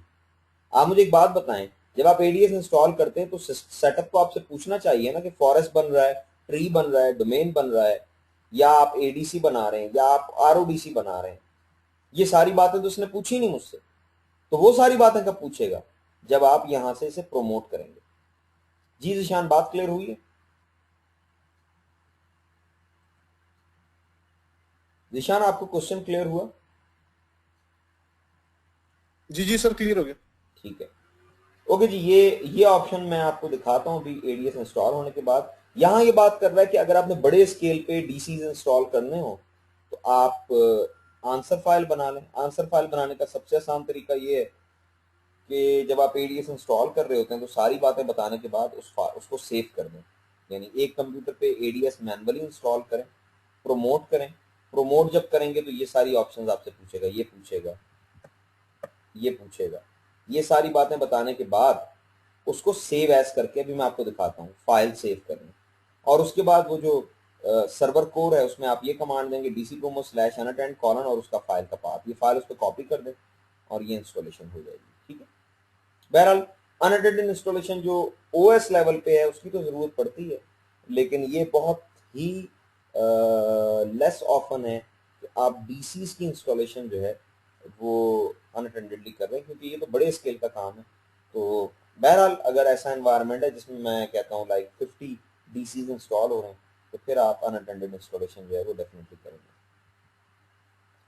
ओके जी, इसके बाद है अपग्रेडिंग अ डोमेन कंट्रोलर। सबसे पहले तो ये समझने की जरूरत है कि अपग्रेड किस किस से हो सकता है। ये देखें, इसने ये लिख दिया है from Windows server 2008 and Windows server 2008 R2। अगर आपके पास 8 या 8 R2 चल रहा है तो फिर इनको आप इन प्लेस अपग्रेड कर सकते हैं। इन प्लेस अपग्रेड का मतलब ये होता है कि कंप्यूटर पे 2008 था, मैंने सेटअप चलाया और 8 कन्वर्ट हो गया 12 में। फायदा इसका क्या होता है कि except for the prerequisite check all the files and programs stay in place and there is no additional work required. Watch for कह रहे हैं may leave legacy files and DLL। लेकिन एक और खतरनाक बात है, अगर आप प्रोडक्शन की बात कर रहे हैं, लेट्स से आपकी कंपनी में 2008 चल रहा था और अब आपने प्लान किया कि मैंने 12 में जाना है। आपने एक जो कंप्यूटर था जिसपे 2008 का डीसी बना हुआ था उसके ऑपरेटिंग सिस्टम को 12 में अपग्रेड कर दिया। ओके, अगर ये काम सक्सेसफुली हो जाता है फिर तो बहुत अच्छा हो गया, सारी चीजें ट्रांसफर हो गई। लेकिन अगर आपका वो अपग्रेड फेल हो जाता है तो वो जो 8 का डीसी है वो भी गया। इसलिए सेफ ऑप्शन क्या है जो नेक्स्ट लिखी हुई है, introduce a new Windows server 2012 server into the domain and promote it to be a domain controller.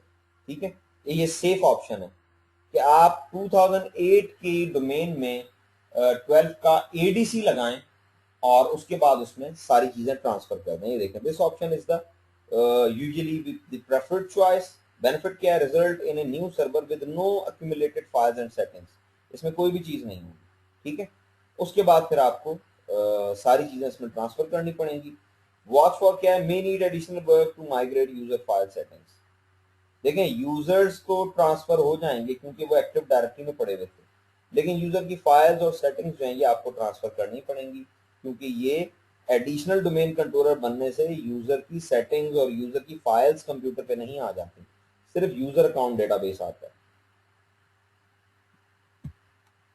ये जनाब वही जो इंस्टॉलेशन के दौरान ऑप्शंस आती हैं, मैं आपको भी दिखा भी देता हूँ। ये यूनिट आपका कंप्लीट हो गया। लैब सिनेरियो पढ़ लीजिएगा, ये आप लोगों ने खुद ही करना होता है, इसको पढ़ें और जो क्वेश्चन जहन में आते हैं वो आप मुझसे पूछ सकते हैं। ये आपका यूनिट 1 कंप्लीट हो गया, ये लैब का रिव्यू है। अब हम नेक्स्ट यूनिट पे चलते हैं, लेकिन पहले मैं ज़रा इसको लें जी। ये इंस्टॉलेशन हो गई, इसको क्लोज करें। अब आप कहाँ जाएंगे, इधर जाएंगे। देखें, ये आपने जो इंस्टॉलेशन की है ये यहाँ पे दे रहा है promote this server to a domain controller. ठीक है, आप इस पर क्लिक करेंगे। अब वो विजिट चलेगा जिसमें आपसे वो सारी बातें पूछेगा जो आपने स्लाइड में देखी। ये देखें, add a domain controller to an existing domain. अगर आप एग्जिस्टिंग डोमेन में डोमेन कंट्रोलर बना रहे हैं तो ये ऑप्शन चूज कर दें। अगर आप नया फॉरेस्ट बना रहे हैं तो फिर ये ऑप्शन चूज करें। और अगर आप नया ट्री या नई चाइल्ड डोमेन बना रहे हैं तो मिडिल वाली ऑप्शन चूज करें। ठीक है, इन दोनों ऑप्शन में आपको नाम स्पेसिफाई करना है, तो नाम स्पेसिफाई कर दें। लाइक मैं यहाँ दे देता हूँ, मैं कहता हूँ मैं नया फॉरेस्ट बना रहा हूँ, मैंने testing.com लिख दिया, अब ये मेरा रूट डोमेन का नाम हो गया। इसके बाद मैं नेक्स्ट करता हूँ तो मुझसे पूछेगा डोमेन कंट्रोलर ऑप्शंस, ये भी सर्च करने गया, बहुत सारी एक्टिविटीज ये परफॉर्म करेगा ड्यूरिंग इंस्टॉलेशन।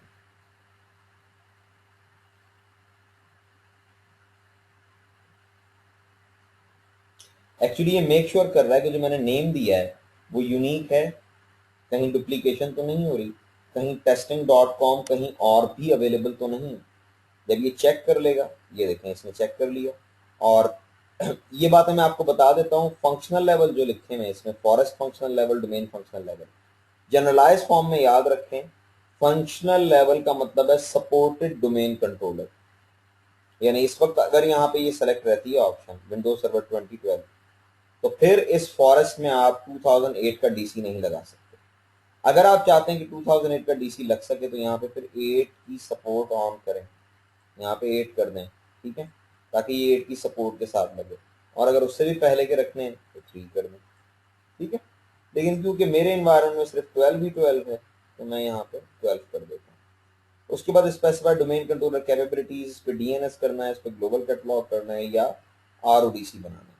आरओडीसी पहला डीसी तो कभी बन ही नहीं सकता, और क्योंकि ये फर्स्ट डीसी है इसलिए इसमें ये ऑप्शन ग्रेड आउट है।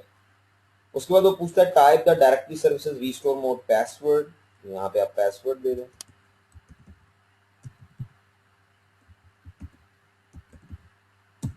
ये मैंने पासवर्ड दे दिया, ठीक है।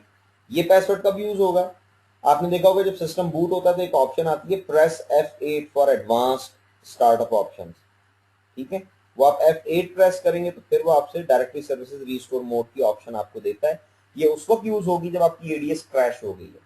अगर आपकी एक्टिव डायरेक्टरी क्रैश हो गई और आप उसे रीबिल्ड करना चाहते हैं तो आप सिस्टम को रीस्टार्ट करेंगे, F8 प्रेस करेंगे, directory services restore mode select करेंगे एंड देन ये पासवर्ड है जो आप देंगे, इसके थ्रू आपको वो लॉग ऑन करेगा। इसके बाद जनाब वो आपको डीएनएस की ऑप्शन पूछ रहा है कि डीएनएस जो है वो ऐड करना है या नहीं करना, उसके बारे में बता दें, ठीक है। तो हमें इसकी जरूरत नहीं है क्योंकि डेलीगेशन की जरूरत पहले डोमेन में, फर्स्ट डीसी में डेलीगेशन की जरूरत नहीं होती, बल्कि डीसी भी ना कहें, जब आप पहली डोमेन इंस्टॉल कर रहे हैं तो डेलीगेशन की जरूरत नहीं है। डेलीगेशन की जरूरत उस वक्त होती है जब एक नई डोमेन किसी डोमेन के अंडर बन रही है, यानी चाइल्ड डोमेन बना रहे हैं, तब आपको डेलीगेशन की जरूरत पड़ सकती है। ये जनाब नेटबायोस नेम आपसे जनरेट कर रहा है, ये सर्च करेगा, पहले चेक करेगा कि क्या नेम यूनिक है, और अगर यूनिक होगा तो यहाँ पे टेस्टिंग लिखा हुआ आ जाएगा। याद रखिएगा नेटबायोस नेम में डॉट इनवैलिड कैरेक्टर होता है, तो ये testing.com नाम पूरा नहीं देख सकते, ये देखें इसने खाली टेस्टिंग दिया, ठीक है।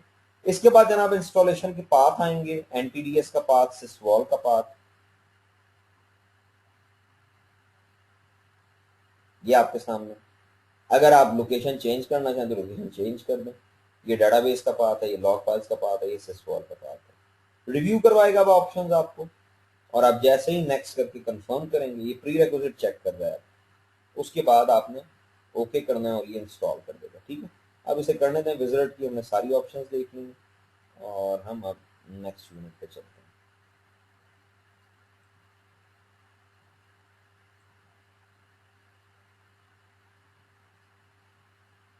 ओके जी, नेक्स्ट यूनिट जो है हमने कोशिश करनी है कि यहां तक हम कर लें, 15 स्लाइड तक, ठीक है। आसान है, मुश्किल नहीं है। ओके जी, managing active directory domain services object, सबसे पहले है यूजर अकाउंट्स, उसके बाद ग्रुप अकाउंट्स है। ये जो दो लेसन है ये हमने आज करने, मैनेजिंग यूजर अकाउंट्स और मैनेजिंग ग्रुप अकाउंट्स। सबसे पहले मैनेजिंग यूजर अकाउंट्स देख लें, एडीडीएस एडमिनिस्ट्रेशन टूल्स देखते हैं, उसके बाद क्रिएशन देखते हैं किस तरह होती है, एट्रीब्यूट्स देखते हैं, प्रोफाइल, उसकी मॉडिफिकेशन देखते हैं, और फिर एक छोटी सी लैब है वो करते हैं। सबसे पहले वो कह रहे हैं एडी एडमिनिस्ट्रेशन टूल्स। एक आपके पास to manage active directory DS objects you can use the following graphical tools. क्या क्या है, एक्टिव डायरेक्टरी एडमिनिस्ट्रेशन स्नैप-इन है और एक्टिव डायरेक्टरी एडमिनिस्ट्रेटिव सेंटर है। ये आपके पास टूल्स हैं, ये मैं दिखाता हूँ आपको। You can also use the following command line tools, active directory module in PowerShell भी यूज कर सकते हैं, डीएस कमांड भी यूज कर सकते हैं। मैं आपको इन चारों तरीकों से अकाउंट्स क्रिएट करना दिखाता हूँ। ओके, ये अब वही बात कर रहा है, ये हम कर लेते हैं। देखें, एक तो वही टूल है जो आप पहले यूज करते रहे, ठीक है। आपने अगर यूजर अकाउंट बनाना होता था तो आप कहाँ जाते थे, आप जनाब जाते थे active directory users and computers में, ये खुला हुआ है, और यहाँ से आप लाइक ये टेस्ट के अंदर बनाना चाहते हैं, आप इस पर क्लिक करते थे, यूजर नेम देते थे, पासवर्ड दें, और ये अकाउंट बन जाएगा।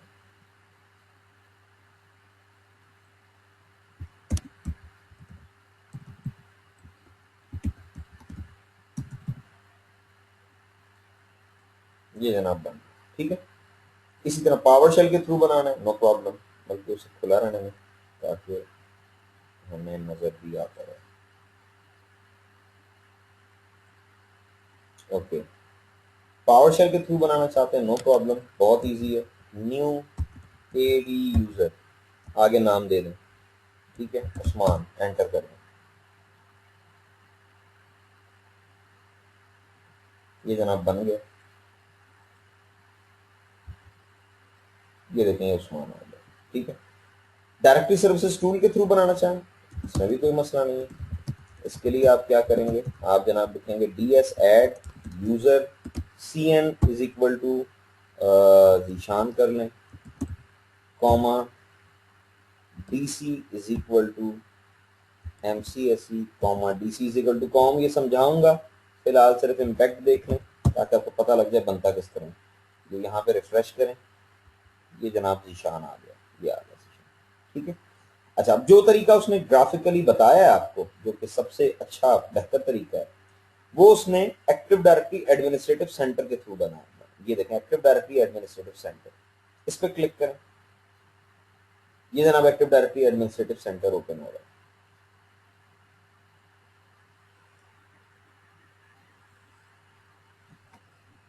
और ये बहुत बड़ी यूटिलिटी है, इससे बहुत सारे काम आप कर सकते हैं, any form of active directory administration, और उसके अलावा आपकी डायनामिक एक्सेस कंट्रोल, बहुत सारे काम होते हैं इससे। ओके जी, आपकी डोमेन आ रही है MCSE, मैं यूजर्स पे क्लिक करता हूँ, ये यूजर्स आ गए। इसी तरह ये मेरा टेस्ट OU आ रहा है, इस पर क्लिक करता हूँ, ये मेरे टेस्ट के OU आ गए। देखें, अभी हमने जो बनाया था यूजर टेस्टिंग, वो आ रहा है, ठीक है। नहीं जी, नया यूजर बनाने के लिए न्यू में जाएं, यूजर, बाकी काम वही है, डायलॉग बॉक्स की शक्ल थोड़ी सी डिफरेंट है। ये मैं यहाँ पे लिख देता हूँ अदनान समी Khan, log on name Adnan समी, ठीक है जी। बाकी सारी चीज़ें से लोड कर देंगे, पासवर्ड भी है। अब आप देखें राइट साइड पे आपको ऑप्शन दे रहा है और भी, अगर आप देना चाहें, यहाँ आप एक्सपायरेशन दे सकते हैं, पासवर्ड ऑप्शंस कॉन्फ़िगर कर सकते हैं।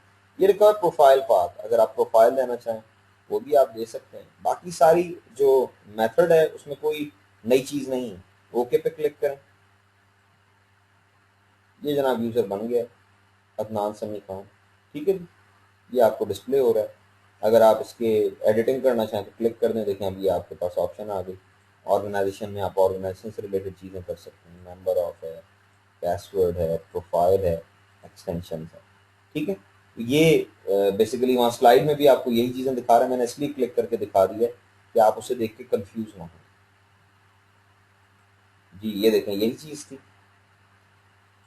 उसके बाद यस, ये मैं आपको दिखा देता हूँ। जब आप यूज़र अकाउंट बना रहे थे तो आपके पास चॉइस थी कि आप यानी यही यूज़र अकाउंट में आए और ये देखें क्या लिखा है, लॉग ऑन आवर्स। मेरे वर्किंग आवर्स हैं 9 to 5, तो मैं कहता हूँ 9 बजे यूज़र लॉग इन होगा और 5 बजे तक लॉग ऑन रहेगा। सैटरडे संडे ऑफ है, सैटरडे भी ऑफ है, संडे भी ऑफ है। तो ये मैंने लॉग ऑन आवर्स यूज़र के दे दिए 9 to 5, ठीक है।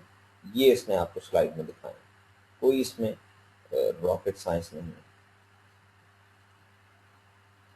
इसी तरह प्रोफाइल है, प्रोफाइल की ऑप्शन भी मैंने आपको दिखाई है, इसने प्रोफाइल पाथ दी है UNC पाथ, ये अगर आप देना चाहें तो ये भी आप दे सकते हैं। और इसके लिए आपको जाना है कहाँ, प्रोफाइल पे क्लिक करें और यहाँ पे प्रोफाइल में / सर्वर नेम / शेयर नेम दे दें, वहाँ उस जगह का जहाँ पे आपने प्रोफाइल रखा है। बहरहाल with the admin in group policy अब आप सारी चीज़ें यूज़र के एनवायरनमेंट की ग्रुप पॉलिसी से कंट्रोल कर सकते हैं। प्रोफाइल जो थे ना रोमिंग और मैंडेटरी, उनकी अब जरूरत नहीं।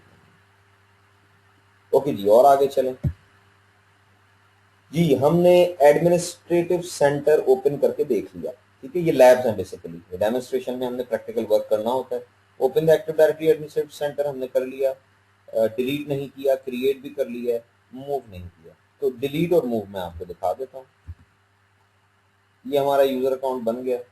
डिलीट करना है, नो प्रॉब्लम, राइट क्लिक करें, डिलीट कर देंगे मूव। अब इसमें ये याद रखिएगा कि अकाउंट डिलीट करने से उसकी सिट खत्म हो जाती है, इसलिए इट इज हाईली रिकमेंडेड कि आप अकाउंट को डिलीट ना करें, हमेशा डिसेबल करें।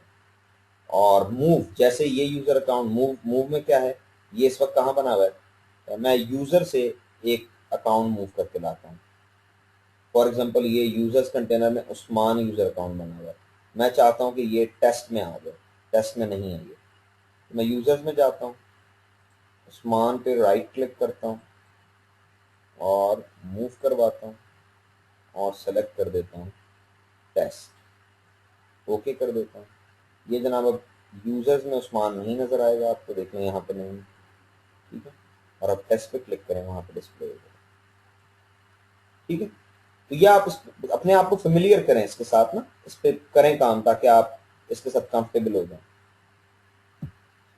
ओके जी, इसके बाद हमारा नेक्स्ट लेसन है, एक मिनट मैं देख लूँ, मैंने सारी चीजें बता दी, क्रिएट डिलीट, ओके जी सारी हो गई।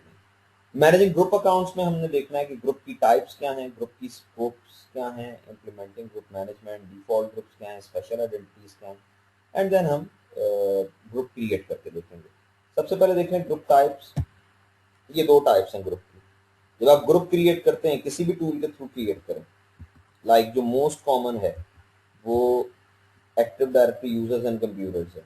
अगर आप यहां से भी ग्रुप बनाएं तो दो चीजें वो आपको डिस्प्ले करता है, ग्रुप स्कोप और ग्रुप टाइप। ये टाइप अभी डिस्कस हो रही है, सिक्योरिटी डिस्ट्रीब्यूशन। मैं अब एक काम करता हूं, मैं यहाँ पे 3 ग्रुप्स बना रहा हूँ। पहले ग्रुप का मैंने नाम रखा है 1 और इसकी टाइप है सिक्योरिटी। अब आपने याद रखना है 1 की टाइप सिक्योरिटी है। उसके बाद मैंने एक और ग्रुप बनाया, इसका नाम रखा 11, इसकी टाइप रखी डिस्ट्रीब्यूशन।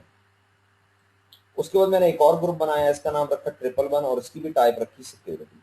ये आपको तीनों इकट्ठा नजर आएंगे, इनके नाम मैंने ऐसे रखे कि ये इकट्ठा नजर आए। ये देखें, पहला और थर्ड, फर्स्ट और थर्ड जो है ये सिक्योरिटी ग्रुप है और मिडिल वाला क्या है, डिस्ट्रीब्यूशन। अब इन दोनों का फर्क समझ लें।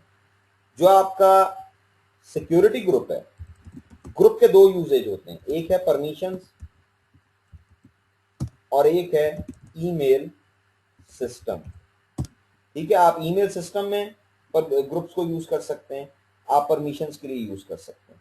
अब ये जो दोनों यूजेज हैं ये आपको सिक्योरिटी ग्रुप में मिल जाते हैं, यानी सिक्योरिटी ग्रुप को आप परमिशंस के लिए भी यूज कर सकते हैं और ईमेल सिस्टम के लिए भी यूज कर सकते हैं।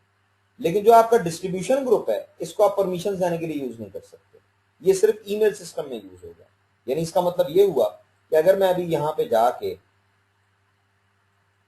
इसी फोल्डर पे परमिशन सेट करूं, मैं सिक्योरिटी में जाता हूं, मैं एडिट करता हूं, एडवांस में जाता हूं और फाइंड नाउ करता हूं, तो इससे मुझे, मैं परमिशंस दे रहा हूं ना, और मैंने आपको बताया कि डिस्ट्रीब्यूशन ग्रुप में परमिशंस नहीं दे सकते। इधर भी देख लें माइक्रोसॉफ्ट क्या कहता है, distribution group use only with email applications, not security enable, no SID can not be given permissions.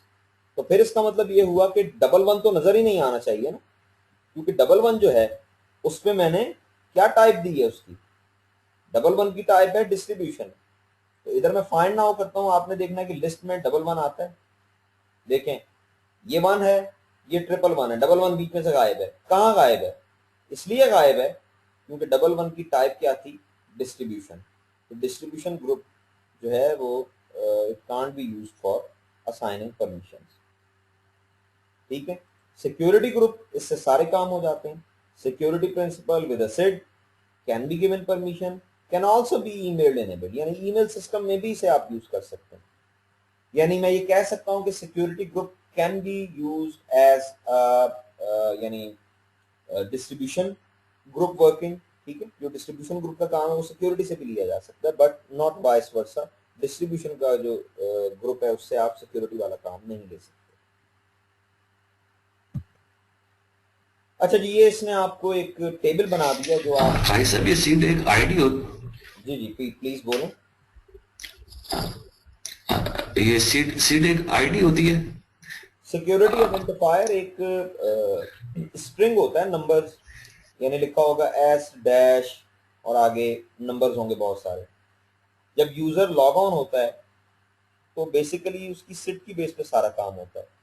तो जब यूजर अकाउंट आप बनाते हैं ना तो उसकी सिड जनरेट होती है, यूजर की भी सिड होती है, ग्रुप की भी सिड होती है, ठीक है।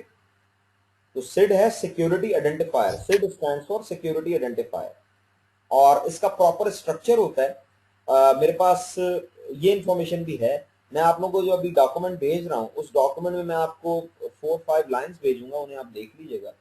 उसमें सिड का स्ट्रक्चर लिखा होगा कि जो सिड है उसमें कौन सा नंबर क्या काम कर रहा है। नॉर्मली आपकी सिड का स्टार्ट होता है एस डैश, इससे स्टार्ट होता है, और एंड पे 3 डिजिट्स का एक नंबर होगा, लाइक 500, 400 या 501, 502, जो कि रेड मास्टर असाइन करता है। तो ये भी लंबा सा स्ट्रिंग होता है, लाइक इस फॉर्म में हो सकता है, ये मैं आपको बता देता हूँ। इस तरह की शक्ल हो सकती है, एस डैश 1 डैश 22 डैश, इस तरह। उसके बाद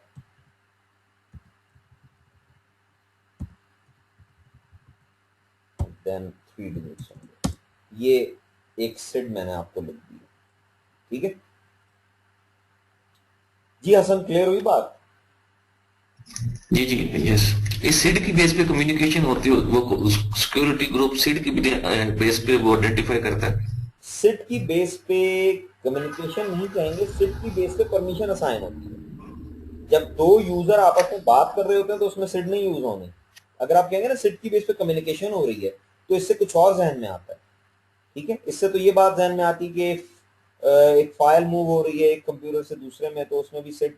आप परमिशन के पर्सपेक्टिव से देखें, अगर कम्युनिकेशन में भी देख रहे हैं ना, लाइक आप कहते हैं कि मैं एक कंप्यूटर के साथ कम्युनिकेट कर रहा हूं, मैं उसकी रिसोर्सेज एक्सेस कर रहा हूं, रिसोर्सेज को बीच में जरूर लाएं, तो वहां पे सिड यूज होती है, ठीक है। क्योंकि सिड की बेस पे आपको परमिशन दी जाती है, सिड आपका आईडी कार्ड है। तो क्योंकि डिस्ट्रीब्यूशन ग्रुप की सिड ओके होती है, उसे परमिशन, इसलिए तो परमिशन नहीं दे सकते इसमें, क्योंकि डिस्ट्रीब्यूशन में सिड नहीं है। ओके जी, ये आपको उसने मेथोडोलॉजी बताई है कि लोकल ग्रुप्स होते हैं, ठीक है।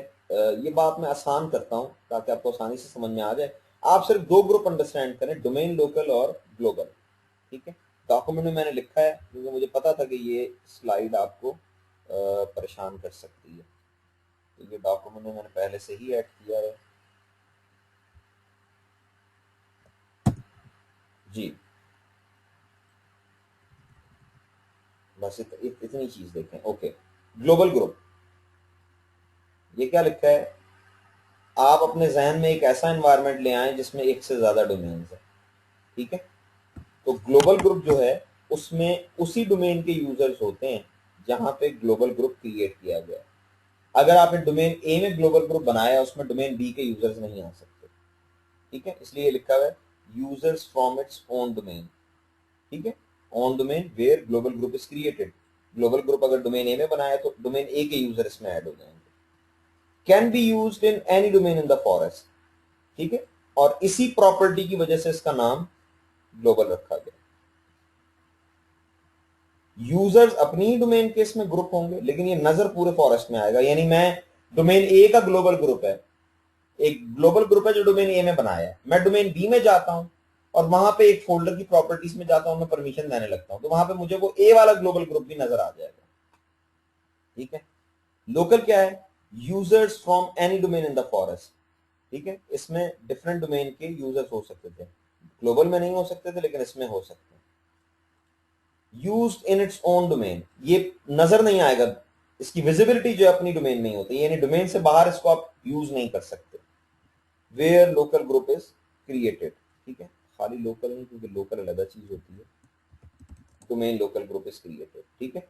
और इसीलिए आगे लिखा हुआ है हैंस लोकल, इसके नाम में जो लोकल का वर्ड आ रहा है वो इसकी इस प्रॉपर्टी की वजह से, और ग्लोबल ग्रुप के नाम में जो ग्लोबल का वर्ड आ रहा है वो इसकी इस प्रॉपर्टी की वजह से, ठीक है। तो ये लोकल और ग्लोबल ग्रुप हो गए। अब आप इधर आ जाएं, अब इन प्रॉपर्टीज की बेस पे आपको समझना आसान होगा। ये बात याद रखिए, जब आप ग्रुप बनाते हैं तो आपको खाली टाइप नहीं देनी होती, स्कोप भी देना होता है। अगर मैं डीसी पे आ जाऊं, मेरी वर्चुअल मशीन जो है वो दोनों लोड हुई हैं, तो आप जब ग्रुप क्रिएट करते हैं तो देखें ये था टाइप, ये हमने देख ली। इसके बाद क्या था, स्कोप, ठीक है। डोमेन लोकल, ग्लोबल और यूनिवर्सल। अगर आप पूछें यूनिवर्सल क्या है, तो डोमेन लोकल और ग्लोबल दोनों की प्रॉपर्टीज को जमा कर दें तो यूनिवर्सल बन जाएगा। यानी यूनिवर्सल में यूजर्स भी डिफरेंट डोमेन के ग्रुप हो सकते हैं, और यूनिवर्सल को परमिशंस भी किसी भी डोमेन में दी जा सकती हैं। तो यूनिवर्सल तो कह लें यूनिवर्सली तमाम प्रॉपर्टीज के साथ है। डोमेन लोकल और ग्लोबल की मैंने आपको प्रॉपर्टीज दिखा दी। अब आप देखें यहाँ पे वो पहले बात कर रहा है, अब यहाँ पे लोकल ग्रुप भी एक लिखा हुआ है। ये जो लोकल ग्रुप है, ये लोकल ग्रुप वो है जो लोकल सिस्टम पे होता है, उसकी बात कर रहा है, ठीक है। अब इसके मेंबर कौन कौन से हो सकते हैं, वो कह रहा है members from same domain. Universal group भी हो सकता है, सॉरी यूजर भी हो सकता है, कंप्यूटर भी हो सकता है, ग्लोबल ग्रुप भी हो सकता है, डोमेन लोकल भी हो सकता है, यूनिवर्सल ग्रुप भी हो सकता है, लोकल यूजर्स भी हो सकते हैं, ठीक है। Members from domain in the forest, user भी हो सकता है, कंप्यूटर भी हो सकते हैं, ठीक है। ग्लोबल ग्रुप भी हो सकते हैं और यूनिवर्सल ग्रुप भी हो सकते हैं, ठीक है। तो इसी तरह इसने बाकी प्रॉपर्टीज भी लिखी हैं। बेसिकली ये इसलिए इसने बताया है क्योंकि जो आपकी परमिशंस की टेक्निक होती है वो इसने आगे बताई है। ये देखें, इसे आप देख लें तो आपको ये स्लाइड भी समझ में आ जाएगी कि किस तरह से परमिशन हम देते हैं।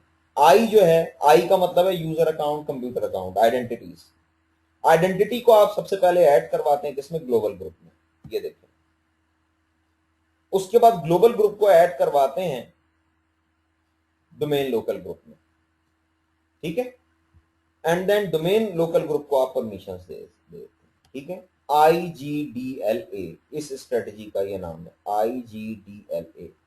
Add users to global group, then add global group to domain local group and then assign permission on domain local group, ठीक है। तो ये वो मेथडोलॉजी है जिसकी बेस पे परमिशंस असाइन की जाती हैं, क्योंकि परमिशंस असाइन करना एक मैंडेटरी स्टेप है जो आपको डे टू डे एक्टिविटीज में करना पड़ता है। जी, ये आपको डिफॉल्ट ग्रुप्स बता रहा है। जब आप एडीएस इंस्टॉल करते हैं तो कुछ डिफॉल्ट ग्रुप्स बन जाते हैं जो कि बिल्ट इन कंटेनर में ये और यूजर्स कंटेनर में नजर आते हैं, ठीक है। इन ग्रुप्स की कुछ एबिलिटीज भी होती हैं, जैसे डोमेन एडमिन है, ये एडमिनिस्ट्रेटर है डोमेन का। एंटरप्राइज एडमिन है, ये एडमिनिस्ट्रेटर है फॉरेस्ट का, ठीक है। स्कीमा एडमिन है, ये एडमिनिस्ट्रेटर है किसका, स्कीमा को मॉडिफाई करने का, ठीक है। याद रखिएगा, स्कीमा एडमिन और एंटरप्राइज एडमिन ये सिर्फ आपको रूट डोमेन में नजर आएंगे, रूट डोमेन के अलावा किसी डोमेन पे ये डिस्प्ले नहीं है, ठीक है। तो ये इसने आपको बेसिकली जो जो ग्रुप्स हैं उनकी प्रॉपर्टीज दिखाई हैं। और डिफॉल्ट ग्रुप्स के बारे में कहता है, carefully manage the default groups that provide administrative privileges because these group typically have broader privileges than are necessary for most delegated environments, often apply protection to these members, to their members। देखें, हो ये रहा है कि ये जो groups हैं, आप किसी यूजर को अगर स्कीमा एडमिन में ऐड करवा देते हैं तो वो तो स्कीमा एडमिन बन गया। इसी तरह किसी यूजर को अगर आप इंटरप्राइज एडमिन में ऐड करवा देते हैं तो वो तो पूरे फॉरेस्ट का एडमिनिस्ट्रेटर बन गए। इसलिए वो कह रहा है कि किसी भी यूजर को इन ग्रुप्स का मेंबर बनाने से पहले मेक श्योर कि आपको पता हो कि आप क्या कर रहे हैं, क्योंकि जब आप किसी यूजर को इन ग्रुप्स में से किसी भी ग्रुप का मेंबर बनाएंगे तो उसके पास काफी ज्यादा राइट्स आ जाते हैं, ठीक है। और उन राइट्स की वजह से इट इज नेसेसरी कि आप मेक श्योर करें कि वाकई उस यूजर को उन राइट्स की जरूरत भी है या नहीं, ठीक है। क्योंकि जो ग्रुप आप खुद क्रिएट करते हैं उस पर राइट्स डिफाइन नहीं होते, वो तो ग्रुप सिर्फ परमिशन देने के लिए। लेकिन जो बिल्ट इन ग्रुप्स हैं इनके राइट्स भी डिफाइंड होते हैं पहले से ही। स्पेशल आइडेंटिटीज, आपने एक चीज नोटिस की होगी, एक ग्रुप होता है एवरीवन का। मैं यहां आता हूं, इसी फोल्डर की प्रॉपर्टीज में चला जाता हूँ, सिक्योरिटी पे क्लिक करता हूँ और ये आपको नजर आ रहा है एवरीवन ग्रुप, ठीक है। सिस्टम ग्रुप भी नीचे नजर आ रहा है। अब इस एवरीवन और सिस्टम ग्रुप को हम ढूंढते हैं एक्टिव डायरेक्टरी में। एक्टिव डायरेक्टरी में आ गया, देखें यहां पे एवरीवन कहीं नजर आ रहा है, कहीं भी एवरीवन है। ये एंटरप्राइज एडमिन है, ये एंटरप्राइज रीड ओनली है, एवरीवन यहाँ पे नहीं है, ठीक है। तो बेसिकली एवरीवन क्यों नहीं है, क्योंकि एवरीवन स्पेशल आइडेंटिटी है, बिल्ट इन में भी नहीं है, ठीक है, ना ही सिस्टम होगा। तो इसका मतलब है कोई नई बात है जो आपको अंडरस्टैंड करनी पड़ेगी, और वो नई बात ये है कि स्पेशल आइडेंटिटीज जो हैं are groups for which membership is controlled by the operating system, automatically control हो जाती है, आपको नहीं देनी पड़ती। Can be use by the Windows server operating system to provide access to resources, यानी इसकी मेंबरशिप ऑटोमेटिकली होती है, ऑपरेटिंग सिस्टम देता है, रिसोर्स एक्सेस के लिए भी दे सकता है, ठीक है। Based on the type of authentication और connection, not based on the user account. User account तो है ही नहीं ना, एवरीवन ग्रुप का मेंबर कौन है, हर यूजर है, ठीक है। अगर आप चाहते हैं कि किसी यूजर को एवरीवन, आपने एवरीवन ग्रुप को परमिशन दे दी है और आप एक यूजर को चाहते हैं कि उसे एवरीवन ग्रुप की परमिशन ना मिले, तो आपको क्या करना पड़ेगा। अगर तो ये एवरीवन का ग्रुप एडीएस में होता तो फिर तो आप उस यूजर को एवरीवन ग्रुप में से निकाल लेते, लेकिन ये एवरीवन ग्रुप तो है स्पेशल आइडेंटिटी, तो ये एडीएस में अवेलेबल नहीं होगा। अब आपको क्या करना पड़ेगा, आपको यूजर को ऐड करवा के डिनाई करना पड़ेगा ताकि उसकी एवरीवन ग्रुप वाली परमिशन जो है उन पे ओवरराइड हो जाए, ठीक है। इसने ये नीचे एग्जांपल्स भी दी हैं। Special important special identities include anonymous log on है, ऑथेंटिकेटेड यूजर है, एवरीवन है, इंटरैक्टिव नेटवर्क है और क्रिएटर ऑनर है। ये सारी स्पेशल आइडेंटिटीज हैं, बहुत सारी होती हैं जो आप टास्क परफॉर्म कर रहे हैं, डिपेंडिंग अपॉन दैट टास्क वो स्पेशल आइडेंटिटीज यूज हो जाती हैं, ठीक है। और इसमें एक से ज्यादा स्पेशल आइडेंटिटीज हमारे पास अवेलेबल है।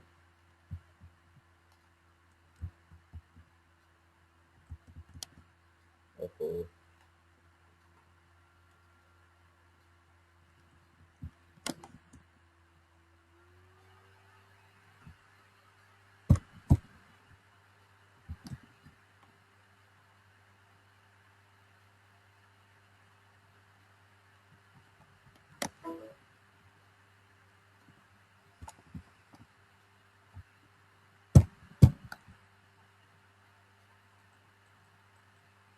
जी अपने माइक जो है वो अब ऑफ कर लें।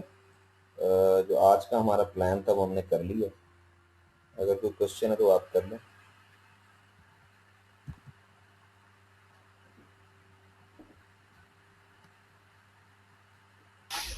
भाई साहब मेरा एक क्वेश्चन है। जी प्लीज।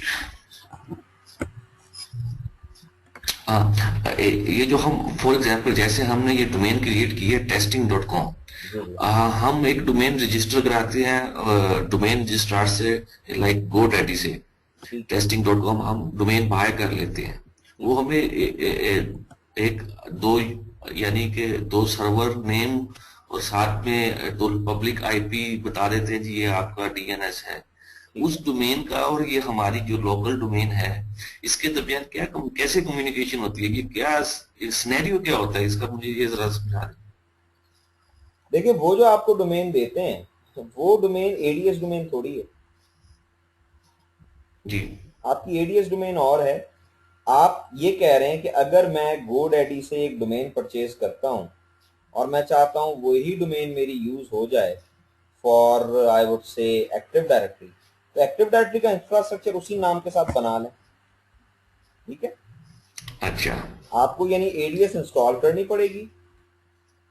GoDaddy ने आपको सिर्फ नाम दिया है, पॉइंट समझ में आ रहा है। ओके, GoDaddy ने सिर्फ आपको नाम दिया है, उसके बाद इसके इस नाम के ऊपर जो आपने अपना इंफ्रास्ट्रक्चर ओवरले करना है वो आपने खुद करना है, वो GoDaddy ने नहीं दिया आपको, वो आप खुद बनाएंगे, ठीक है।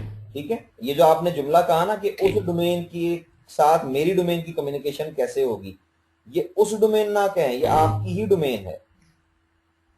GoDaddy ने सिर्फ आपको नेम दिया है, अब आपने उसे अपनी जो कम्युनिकेशन है उसके साथ इंटरेक्ट करवाना है, ये आपकी अपनी जिम्मेदारी है, ये काम GoDaddy ने नहीं किया, ठीक है।